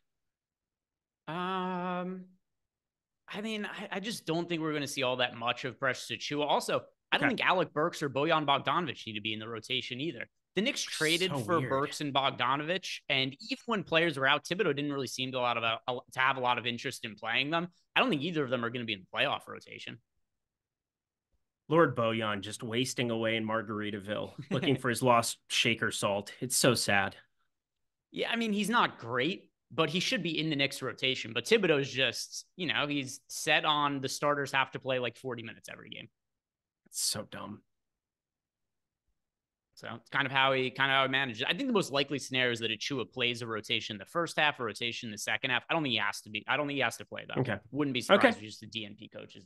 Just wanted to at least talk through that one because I do think this is a team that you just have such minutes upside in a way that nobody else does. And the prices have come up to adjust for it to some extent, but it's still got some low hanging fruit in terms of oh, this is the night Josh Hart plays 48 minutes again. Oh, Miles McBride plays 48 again. I still think, we've got him projected pretty accurately. I'm with you where I think Achiuwa is still in the rotation to some extent with the 15 minutes there, but it doesn't have to happen. And that's what I'm nervous of. Got a super chat here from Malukar. And Malukar, you didn't have to leave a super chat to apologize, but he said, I want to apologize for yesterday's insensitive attempt at humor. It's not my DNA to be that mean. Prayers to those hurt in that horrible incident. All good, Malukar. No big deal. You're all good, no big deal. I'd already forgotten about it today until you brought it up again. Didn't even think about it until just now. Gowlin Verse says, any sub 5K guys that you could see going for 35 plus FanDuel fantasy points for a GPP. All right. FanDuel. Any sub 5K guys? It's going to have an asterisk next to it because I do think guys on Atlanta have an opportunity to play themselves into it, specifically Trent Forrest, who goes from like nothing to everything if you have DeJounte Murray out. That becomes the best piece of value, I think, on the entire slate if you end up getting DeJounte Murray out. As it stands right now, though, without news pending, I think Bruno Fernando can do it. He's pulling a ton of ownership, but a little bit over-owned, 4,800. I don't love the idea of it. I do think Dorian Finney-Smith is kind of in an interesting spot. I know that Tamani Kamara is pulling more ownership there, but like Dorian Finney-Smith playing the 4, we saw, I mean, we obviously saw Day'Ron Sharp just completely disappear. And there are certain matchups where I think Dorian Finney-Smith playing the 4 might get some minutes extended in some spots. Like he can run into some stocks. Not, again, it's just such a low outcome type thing, but that's kind of the way it is for every player currently sub 5K on FanDuel. See if there's somebody as of right now. Because, yeah, like injury scenarios could certainly change some of these. But I think with everything standing as is, I mean, Duop Reith, because he has center eligibility. Bruno Fernando, also you had mentioned, any of these big men that are sub 5K that are starting, you could always walk into, a couple of blocks, a steal or something like that with the extra points on FanDuel. So Duop Reith and Bruno Fernando, that would be a couple of guys that I would consider. What do you think the minutes are for Fultz? Because that's the last guy I'll throw out there who defensively can run into some stocks and do some things. But 4,200 over on FanDuel. I have no idea how I would go over 26 minutes for him today because of the injury history, because of the number of ancillary pieces that they can go to. I mean, Anthony Black, I think, probably rejoins this rotation in some capacity with Gary Harris out. Maybe he doesn't. He doesn't have to. But Jonathan Isaac, Caleb Houston probably walks into some minutes. Like, there's enough dudes that are hanging out there. I mean, Chuma Okeke was somebody that I thought I was going to maybe think about today, but that didn't end up happening with Caleb Houston in. I don't know. Markelle Fultz just feels like an anomaly to me on this slate. I doubt I'd do it on FanDuel. 3,300 on DK, we obviously have to think about it a lot.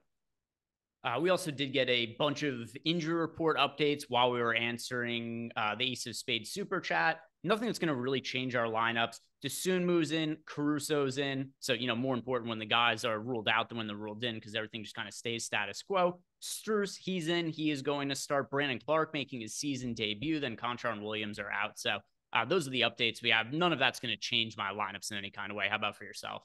Nope. Nothing so far. Yeah, it was why I didn't really prioritize bringing it up right away there. But we got that news now. So, yeah, Jalen Verse, those are the guys that I think are live at that price point to have 35 plus fantasy points. Freudian Slip said, this just won't feel like the show I know and love without the exotic animation. Jordan hit it. Eric, it's going to be the exotic play of the night, and you're going to have to give one out. Play the animation, Jordan.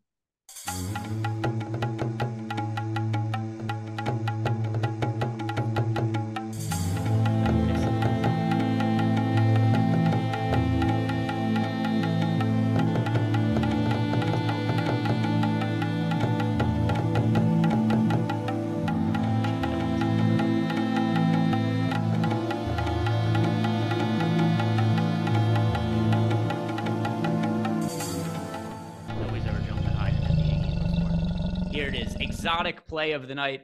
Eric, there's 10 games. It's the end of the season. This is where the exotics really shine. Who's your guy for the exotic play of the night? Chet Holmgren. Any reason why? There's no SGA. Seems important. That's a pretty good one. I tend to agree with you. I don't really know that there's a better way to go than Chet for today. First off, he's been a staple of this segment the entire year. He's also been a nuke that you've gone to a handful of times. And I could feel the enthusiasm just brimming off you. So I don't know how I could disagree. Chet Holmgren with SGA out, he's going to be my exotic play of the night as well. Although people in chat as well, they're bringing up Josh Giddey as another potential one. Yeah, lots of exotics benefiting from the absence of SGA. Great super chat there. Very much appreciated from Freudian Slip. That is the super chat of the night so far. Shout out to Chris Williams, who gifted out 5 YouTube memberships. And then Chops said Brandon Clark ? And then also best exotic play at each position. He also wants to know. So we'll go position by position with the best exotic to give out. Brandon Clark, this is his first game back from a torn Achilles. He hasn't played in about a year. I'm not going to be getting to Brandon Clark for yourself, Eric. No. All right, now the most My God, Jordan Klein,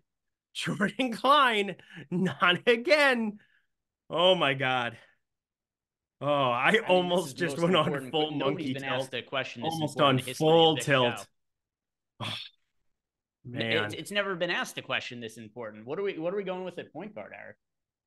Is this serious? We're actually doing this? Yeah, somebody paid their hard-earned money for this. The answer is Josh Giddey.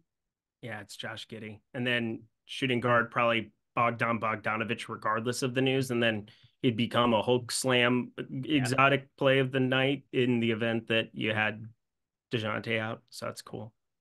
Yeah, speak up a little bit louder. It's going to be hard for the people to hear you. Oh, okay. Yeah, no, that's great. I love this segment. Bogdanovich at shooting guard. Oh boy, this is a trick. Is Dante one? Could I go Dante DiVincenzo at small forward? God, yeah, you could.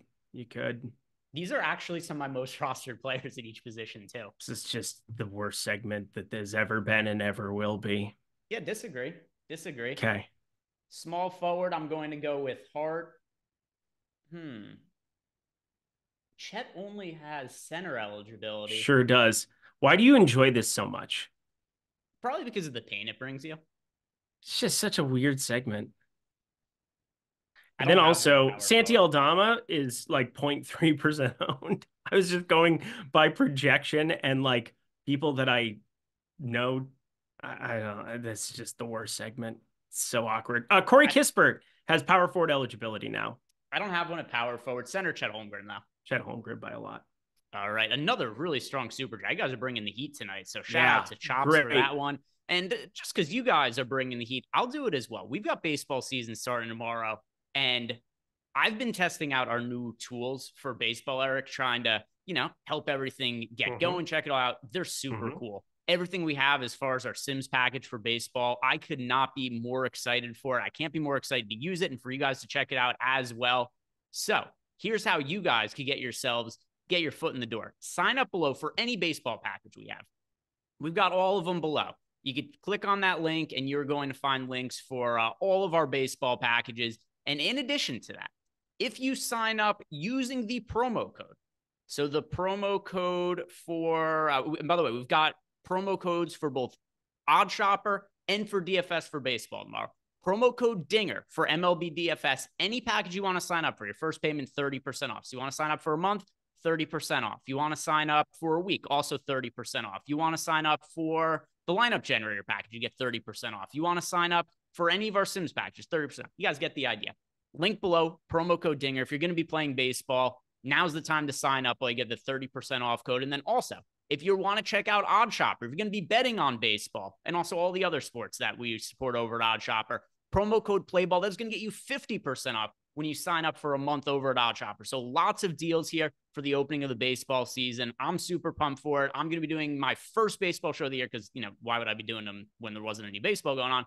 Lofty and I are going to be doing baseball show tomorrow leading up to lock. It's going to be from 2 to 3 p.m. Eastern time. Then also I'm going to be hanging out in Discord for a lot of the afternoon, answering questions, helping anybody out that needs help with the Sims tool, talking about the slate. I'm going to be all baseball tomorrow. Really looking forward to it. Hope you guys are too. If you want to sign up for a package, use the link below and use one of our promo codes to get yourself a discount. Next question here. Brian Peel says, Eric, favorite prize pick stack, 2 to 3 man stacks.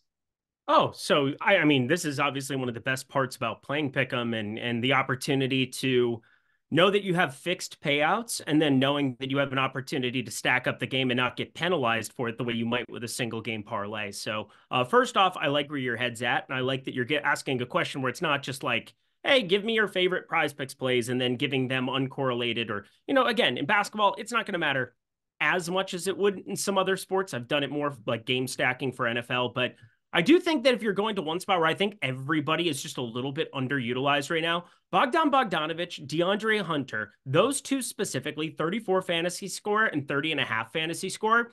If you get DeJounte Murray out, they are just going to shoot up the board to 37.5 and 34.5 probably respectively. So you get a lot of closing line value. And I think against Portland, it's already pretty justified to be where they're at. If you go and look at our FanDuel, this is, something that I obviously already did. So I'm glad that you're bringing it up. We'll get to talk through it. But Hunter is at 30 fantasy score right now. So that is FanDuel scoring kind of the exact breakdown for it. And Bogdanovic is at 36. You kind of want to run both of them together as your duo. And then, again, you don't necessarily have to run it back with a Portland piece, but those are two guys that have a massive piece of injury news that is waiting in the wings that isn't being accounted for right now. That'd be my favorite to put together as of this second. Yeah, I don't have access to prize picks, so anything Eric ever says when it comes to that, I will defer to him and say that Eric's the man on that. So agreed with everything that he says there. Yeah. As far as it pertains to prize picks. Zachary Pinnell says fade Fultz in the hopes that Trent Forrest starts. So, I mean, this is always like one of those funny things in my head because I know what you're doing. You see 3,300 next to Fultz, you see 3,300 next to Forrest, and it's like, oh, I'm just gonna make the direct pivot. And it's like, well, you can play both. Like Marco Fultz goes for 25 over on DraftKings. I think he's got a pretty good chance of being optimal today, even with a lot of the injury news that is pending there. I will say I'm not sure what I'm going to do with Fultz still with 24 minutes left. I was kind of hoping we were going to get more news to kind of look at it because, again, I do think there is a good chance Markelle Fultz ends up just playing 20 minutes again. Like, I don't think it's completely likely, but it's something where you have the injury history. They haven't been pushing him here of late, even off the bench. Does he automatically walk into 25 minutes, 26 minutes here in a starting role? I'm not positive. All I know is he is 3,300. And so I would like Forrest exponentially more than Fultz if you ended up getting DeJounte Murray out, but we don't have that piece of news as it stands right now. So I'm considering playing both together in single entry. I hate it. I do absolutely hate it, but just because they're the same price point doesn't mean that it's like one or the other. I mean, you could play both. Like, why not both? That's what I said. I mean, that's kind of what you're saying there. Both are strong options. And even if Fultz, to Eric's point, I don't really have anything else to disagree with. He's cheap, and historically he's been a good fantasy producer when he's out on the court. So I would say both. I'll agree with Eric. It doesn't have to be one or the other. My preference, if Forrest starts, would be Forrest, but you need some things to go your way. You need DeJounte Murray to be ruled out. You need Trent Forrest to be named the starter. It's not guaranteed that Forrest starts in the absence of DeJounte Murray. So I wouldn't fade Markelle Fultz. You did see Trace Jackson Davis was starting, right? Sorry, what was that? Trace Jackson Davis starting for Golden State. The starting lineup for them, yeah, it is Curry, Thompson, Wiggins, Green, Trace Jackson Davis. Yeah, wanted to at least point that out there because we have a lot of news coming in. You're paying attention to the super chats. Wanted to make sure he's somebody that I had zero interest, that I will have some interest in here now. I don't think this changes his minutes in some crazy, crazy way, but I will say it's nice to have like a true center in Wendell Carter out there starting. You have, Mo Wagner that'll be coming in off the bench, and to the shadow realm, Goga Batadze. I just still don't understand that entirely, but as it stands right now, I have 8% of him. I had zero before. And I mean, the other thing with Trace Jackson Davis too is there was a point in time where he was 3,600, he was 4,200. He is now $5,600 on DraftKings and 6,200 on FanDuel. He's starting. Yes, it does help him out a little bit, but this doesn't make him like a must play or anything like that. Correct. Just wanted to touch on it because, again, he went from 0 to 8%, which is at least noteworthy so far because we haven't had other news drop yet. See what else we have here. Over at 14 wants to know, can we run down Portland? Rupert, Breath, maybe Banton. Eric, who are you prioritizing from the Portland Trailblazers, if anybody? Well, you got Ayton now, which obviously helps, but I'm not sure at the price points for guys. And then, I mean, you saw the absolute evisceration that Delano Banton had last time out at 6K. 39 minutes, 28 points there off the bench. I assume I haven't seen that starting lineup yet. Feels like I would want to get to Banton if he's going to be lower on here than Scoot Henderson, but we'll see what that starting lineup ends up being. There is a chance that Banton, after 39 minutes and playing as well as he has, ends up finding his way into it. I will say, I think Scoot is still the priority out of most of the guys there. Chris Murray was the guy I was getting to the second most, Tamani Kamara third. But I do want to see that starting lineup before I make any kind of like finalizations there. Obviously, the Atlanta news on the other side of this one is going to be very interesting to see how this breaks down. If DeJounte Murray plays, yeah, I'll probably just get to regular amounts of Portland, but I will definitely actively look to get to more Portland in the event that Atlanta loses DeJounte Murray. And I'm just looking at, not game stacking, because that's never something I'm thinking about for NBA DFS, but like I would like that game to stay close, and I would have a lot of pieces from it for sure. We did also get news, Max Strus on minutes restriction. No surprise there with him coming off a long layoff. And then Alec Burks has been ruled out. Just isn't going to matter. I mean, the Knicks traded for Burks and Bogdanovich for them to hardly be part of the rotation. So no real significant changes there. So dumb. RADM says he's thinking about going over assist on an OKC player with SGA out tonight. Who do we think gets more assists? Giddey, Chet, or Jalen Williams? Giddey. Giddey for sure. Yeah, Giddey is, I mean, now obviously what the odds are matters a whole bunch relative to your question, but without even knowing what they are exactly, I would guarantee right here, that Giddey is a way bigger assist line than anybody else. Yeah, no doubt. Giddey, 23.6% assist rate on the season. Jalen Williams sitting there at 19.8%. I don't completely hate the idea of trying to take shots on Jalen Williams. You're asking on who I think which one you should be betting. Obviously, everything is probability and price when you're talking about betting. So it's very different than saying, who do I think has the most assists? Because, yeah, I do think Josh Giddey should rightfully have the highest line, but we'd have to see what that price is, because that's a huge missing part of the equation.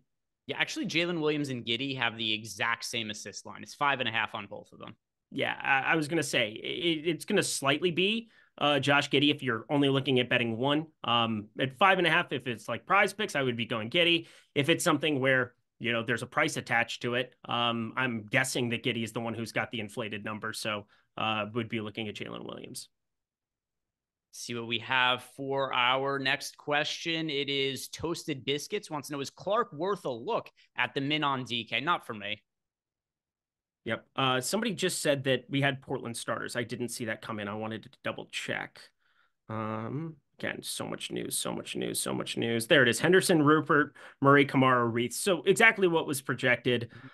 I don't really want to play Rupert no matter what. He's a sub 0.7 fantasy point per minute guy who doesn't play over 24 minutes like ever. Kamara, yeah. So Henderson, Murray, Kamara, all very interesting options here. I think Reith, it's a center position that I just don't want to be utilizing on him today against Capella and company. So for me, it's basically going to be those three and rotating them around with Banton. Next question that we have here is coming to us from Rob H. He wants to know, who is the Delon Wright play of the night? Oh, so the guy that I was underweight to? Super chalk guy who, by the way, I could not have been happier that last night Delon Wright's ownership projection just went through the moon, because even though he ended up coming in lower owned than projected, my ownership on him dropped a ton because of how high it went up right before lock. And then also basically every single point guard value totally sucked last night. You know that Dinwiddie was in the 100K winning lineup last night? That's hilarious. I had 0% Mills and I was way under on I mean, I think there were a couple of people that tweeted at me and had some nice wins over on FanDuel for a couple of those. DK, it was one of those things where, like, for me, Najee Marshall, Alvarado didn't exactly smash. You kind of needed Highsmith, which was a weird thing to say. Oh, we got an important piece of news. DeJounte Murray available to play today. Once again, we don't have to change our lineups for it, but it's good to have that confirmation.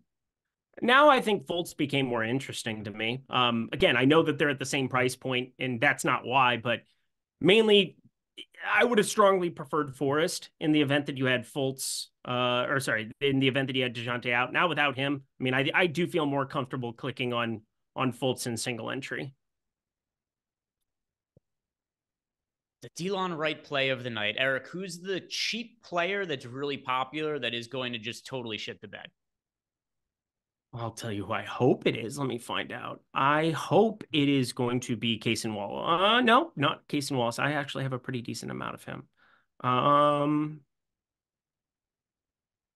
I hope it is. It would have been Markelle Fultz before that news, so that's fascinating.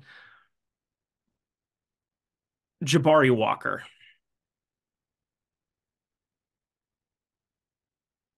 It's not a bad call. Not a bad call. Let me see. He's double-digit owned at least. Ownerships. He just hasn't played over 26, 28 minutes. It's just so hard to see like a minute ceiling there. So I'm hoping he ends up being the guy. He's double-digit owned. I have 0 right now.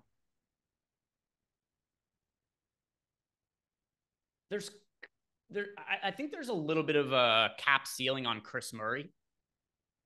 Okay. Like I'm not dying to play a chalk Chris Murray at $4,300. That's another one for me. So that's what I'll go with for today. I've been playing this guy. I don't know if you've noticed, but I've asked multiple times on multiple shows together. I'm like, am I crazy for wanting to play Chris Murray today? Am I crazy? And I feel like all I've done is miss these ceiling games. He played on the 20 seconds against the Clippers. No idea what happened that night. Probably wasn't on the main slate, but he goes for 40. And now he's 4,300. Completely missed the boat on like when he was 3,800. When he was like 3K, I was playing him, and you saw him elevated to 35 minutes against Denver. It's like, God, it's so tilting. But I do have some Chris Murray, so I hope he doesn't completely suck at the moment.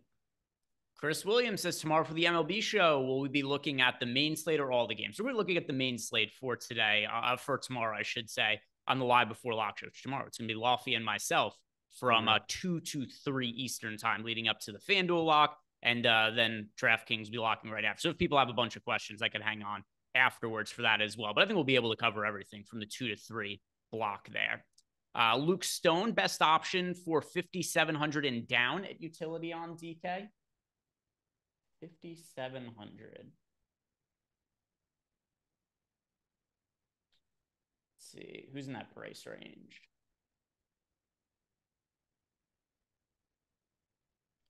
$5,700. Trace Jackson Davis for me. Oh, look at that. Somebody came to the right side of the family here. Miles McBride as well would be the other guy. Ryan Andriotti, top DK values. And then he says, my bad, late as fuck today. You don't have to apologize for not being here from the start of the show. By the way, anybody else, if you want it, like the video, subscribe to the YouTube channel to support us here. But Ryan Andriotti, top DK values. Let's see. So overall best values, Markelle Fultz, certainly one of them. Mm-hmm. Who else? Tamani I Kamara. mean, if we could talk about guys who are a little bit more expensive, like Jalen Williams and Josh Giddey are still two of the best values on the slate. Bruno Fernando's a strong one. Cason Wallace. I'd say those guys. Yep. All the guys you just said. Malcolm Revamp. Should I go Edwards to be safe on tiers? No, like, even though Murray was questionable, he's playing. It's not really a concern. Yeah, I do think you play Murray now. Next question here is from Thomas Ryan. DK favorite plays at each position, and thanks. Point guard, Josh Giddey. Josh Giddey. Shooting guard, DiVincenzo. Josh Giddey. Otherwise, it's Cason Wallace for me. Small forward, Bogdanovich. I mean, Bogdanovich even with Murray in my opinion. Yeah, Chris Murray for me. Power forward, Jalen Williams. Josh Hart. Oh, God. And then center, Nick Claxton. And it is definitely not a Claxton for me. Chet Holmgren at center. Next question here. Oh, we answer all those. Let's get into our Discord questions. And don't forget, guys, that if you want to sign up for any package at Stokastic using the links we have below, or really if you sign up at all, it does get you access to our Discord channel. And the first question here is going to be, well, Kenny Wayne wants to know a non-exotic play like for MLB tomorrow. A little bit early to be talking about baseball for tomorrow's slate, but we'll be covering it on the show tomorrow. But Jordan Alvarez every time, baby. Plays and fades for DK single entry. Core plays, the OKC guys, Jalen Williams, Josh Giddey, other players like Markelle Fultz, a really good cheap option, Cason Wallace. Who else are the players you think you should be building around in single entry? Yeah, I think they're fantastic. All the Oklahoma City guys, I mean, you're probably playing 2 to 4 of them in your lineups. I think Jalen Williams is just a smash at 7K, unavoidable. Have to play him in single entry. Looks so damn good. One guy I'll throw out there that, again, we haven't done Nuke of the Night. I'll wait till Nuke of the Night. Tristan here says, what's the best way to go about using the Sims tool when a player randomly gets ruled out 5 minutes before lock? like the Duran Wiseman situation last week. Yeah, it's pretty tricky. But on the positive end, it doesn't really happen all that often. But what you could do is go into the contest generator and give those players the 3 up arrows to boost them, so it'll show up in the pool more frequently. And that's something that's going to get them into more of their lineups, into more of your lineups in that kind of scenario, just where it'll make them exist in more lineups. And I know usually it's going to kind of have the inverse effect, where putting somebody into a bunch of lineups and increasing their ownership is going to make them lower. But for a specific situation like this, where players are hardly going to show up in lineups because they're not projected for much ownership, that'll force them into more lineups. They'll be projected better at that point. So that's the best answer that I have for that. Sniffs 1234 says, does Hayes become a priority if AD is out? Do you assume that Jackson Hayes would start at center for the Lakers without Anthony Davis? Yes, I would. What is his price point? He is 4,500. No, thank you. And now that I said that, he'll go game smash. at low ownership. Yeah, he's a fairly shitty fantasy producer. Also, that game at low ownership was, let's see, what was his price? He was 3K flat. He smashed. Then he smashed again at 4,100, back to back, January 30th, February 1st. And then he just went back to sucking. So don't know what to tell you. He had 2 very opportune games at the same time. I wouldn't be making way for him at 4,500.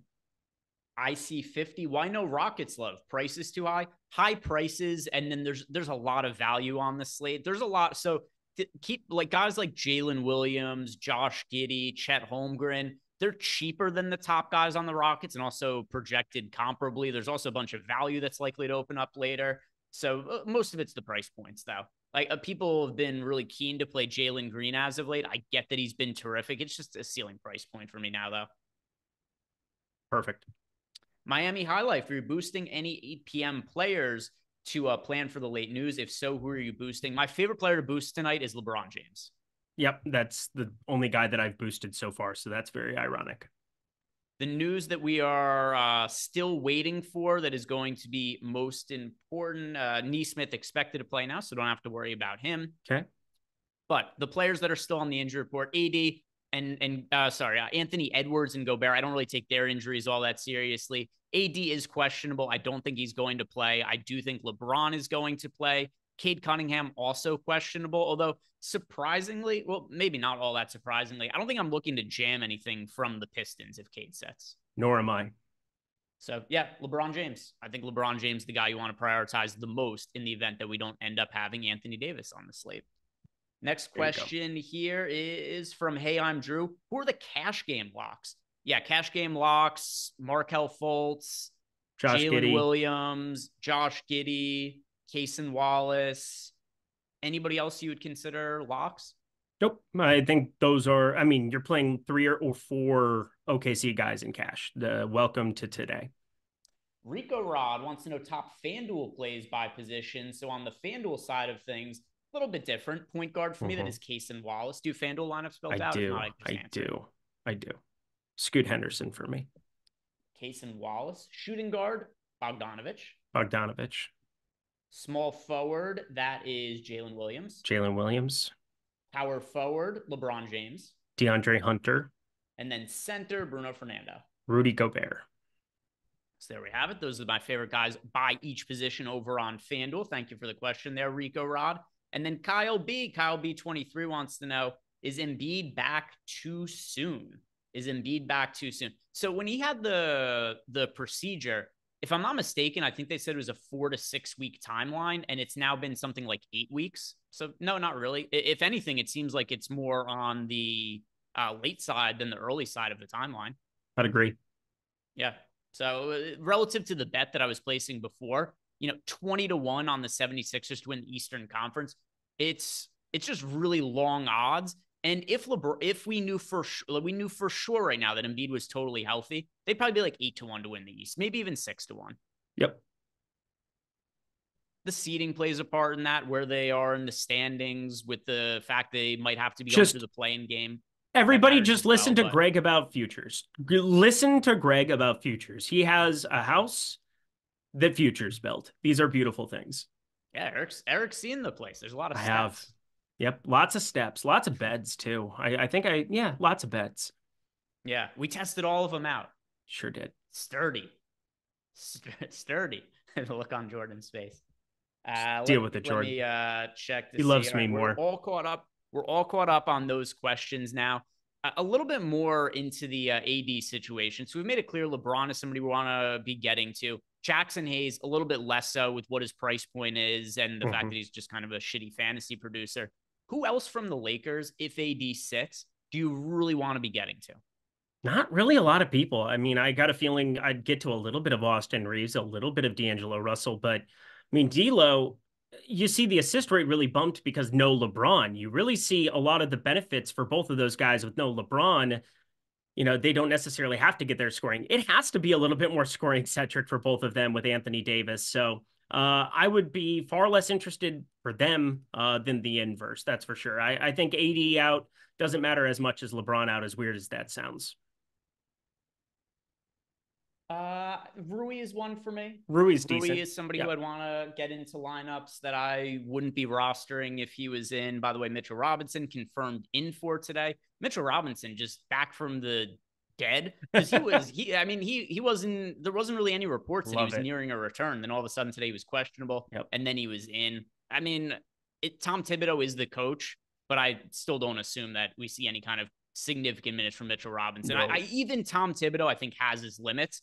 And I think Mitchell Robinson, his first game back for a while, is not going to be playing a crazy up 32 for Mitchell Robinson today. Let's go. Mitchell Robinson. Mitchell Robinson's very good, though. He is somebody who is a great basketball player. We didn't do. People are asking about the nuke. I'm seeing Maxwell. Cam Thomas. We don't have time for the animation, but real quick before we log off here and head on over to playback, Eric, do you have a nuke of the night? Cam Thomas. I love getting to him. He didn't play last time out. Just surprise scratch from the absolute other side of the planet. He plays tonight against the Washington Wizards. He likes to chuck the basketball. I mean, him and Jordan Poole, I mean, it's just wild to look at some of the usage numbers. So, yeah, Cam Thomas, 7,200. I love him. I also like getting to a little Mikal Bridges for what it's worth, but yeah, definitely some Cam Thomas today. Can't ask for a better spot for a guy who likes to chuck it. I'm going to go with LeBron. Let's do it. Like how much of the field do you think is going to be playing LeBron tonight? Probably not enough. I'm really, really tempted to jam too. I'm with you. I think one thing that's probably made it more difficult is DeJounte Murray's at 9,800. That's a really good piece to get to spend up for. Not that you can't play him and LeBron in the same lineups too, but it's going to cap how much LeBron I get to. Yeah, I'm playing. I'm just entering my single entry lineup right now, and I'm forcing LeBron into it. I don't mind that whatsoever. Good spot for LeBron, and it's always hard to figure out what guys' ownerships are going to be in these scenarios where players are questionable. But yeah, LeBron. Let's play LeBron James tonight. Let's do it. All right, there we go. Updated. Any other final thoughts on the slate, Eric? We did a pretty good job. I mean, it's one, there's going to be news. Jump into playback. Go hang out with Greg. Go hang out with Josh. There's going to be news that breaks over the course of the next hour. I'm not exactly sure what it's going to be, nor are you, but we're going to be excited to find out because there's going to be something to mine out of it. Let's go make some money. Let's go and do it. So guys, thank you very much for watching. If you haven't done it, like the video, subscribe to the YouTube channel, go check out Playback. Josh and I are going to be in there hanging out for the rest of the night. See you guys over there. Peace out. Lots of injury news to break down tonight.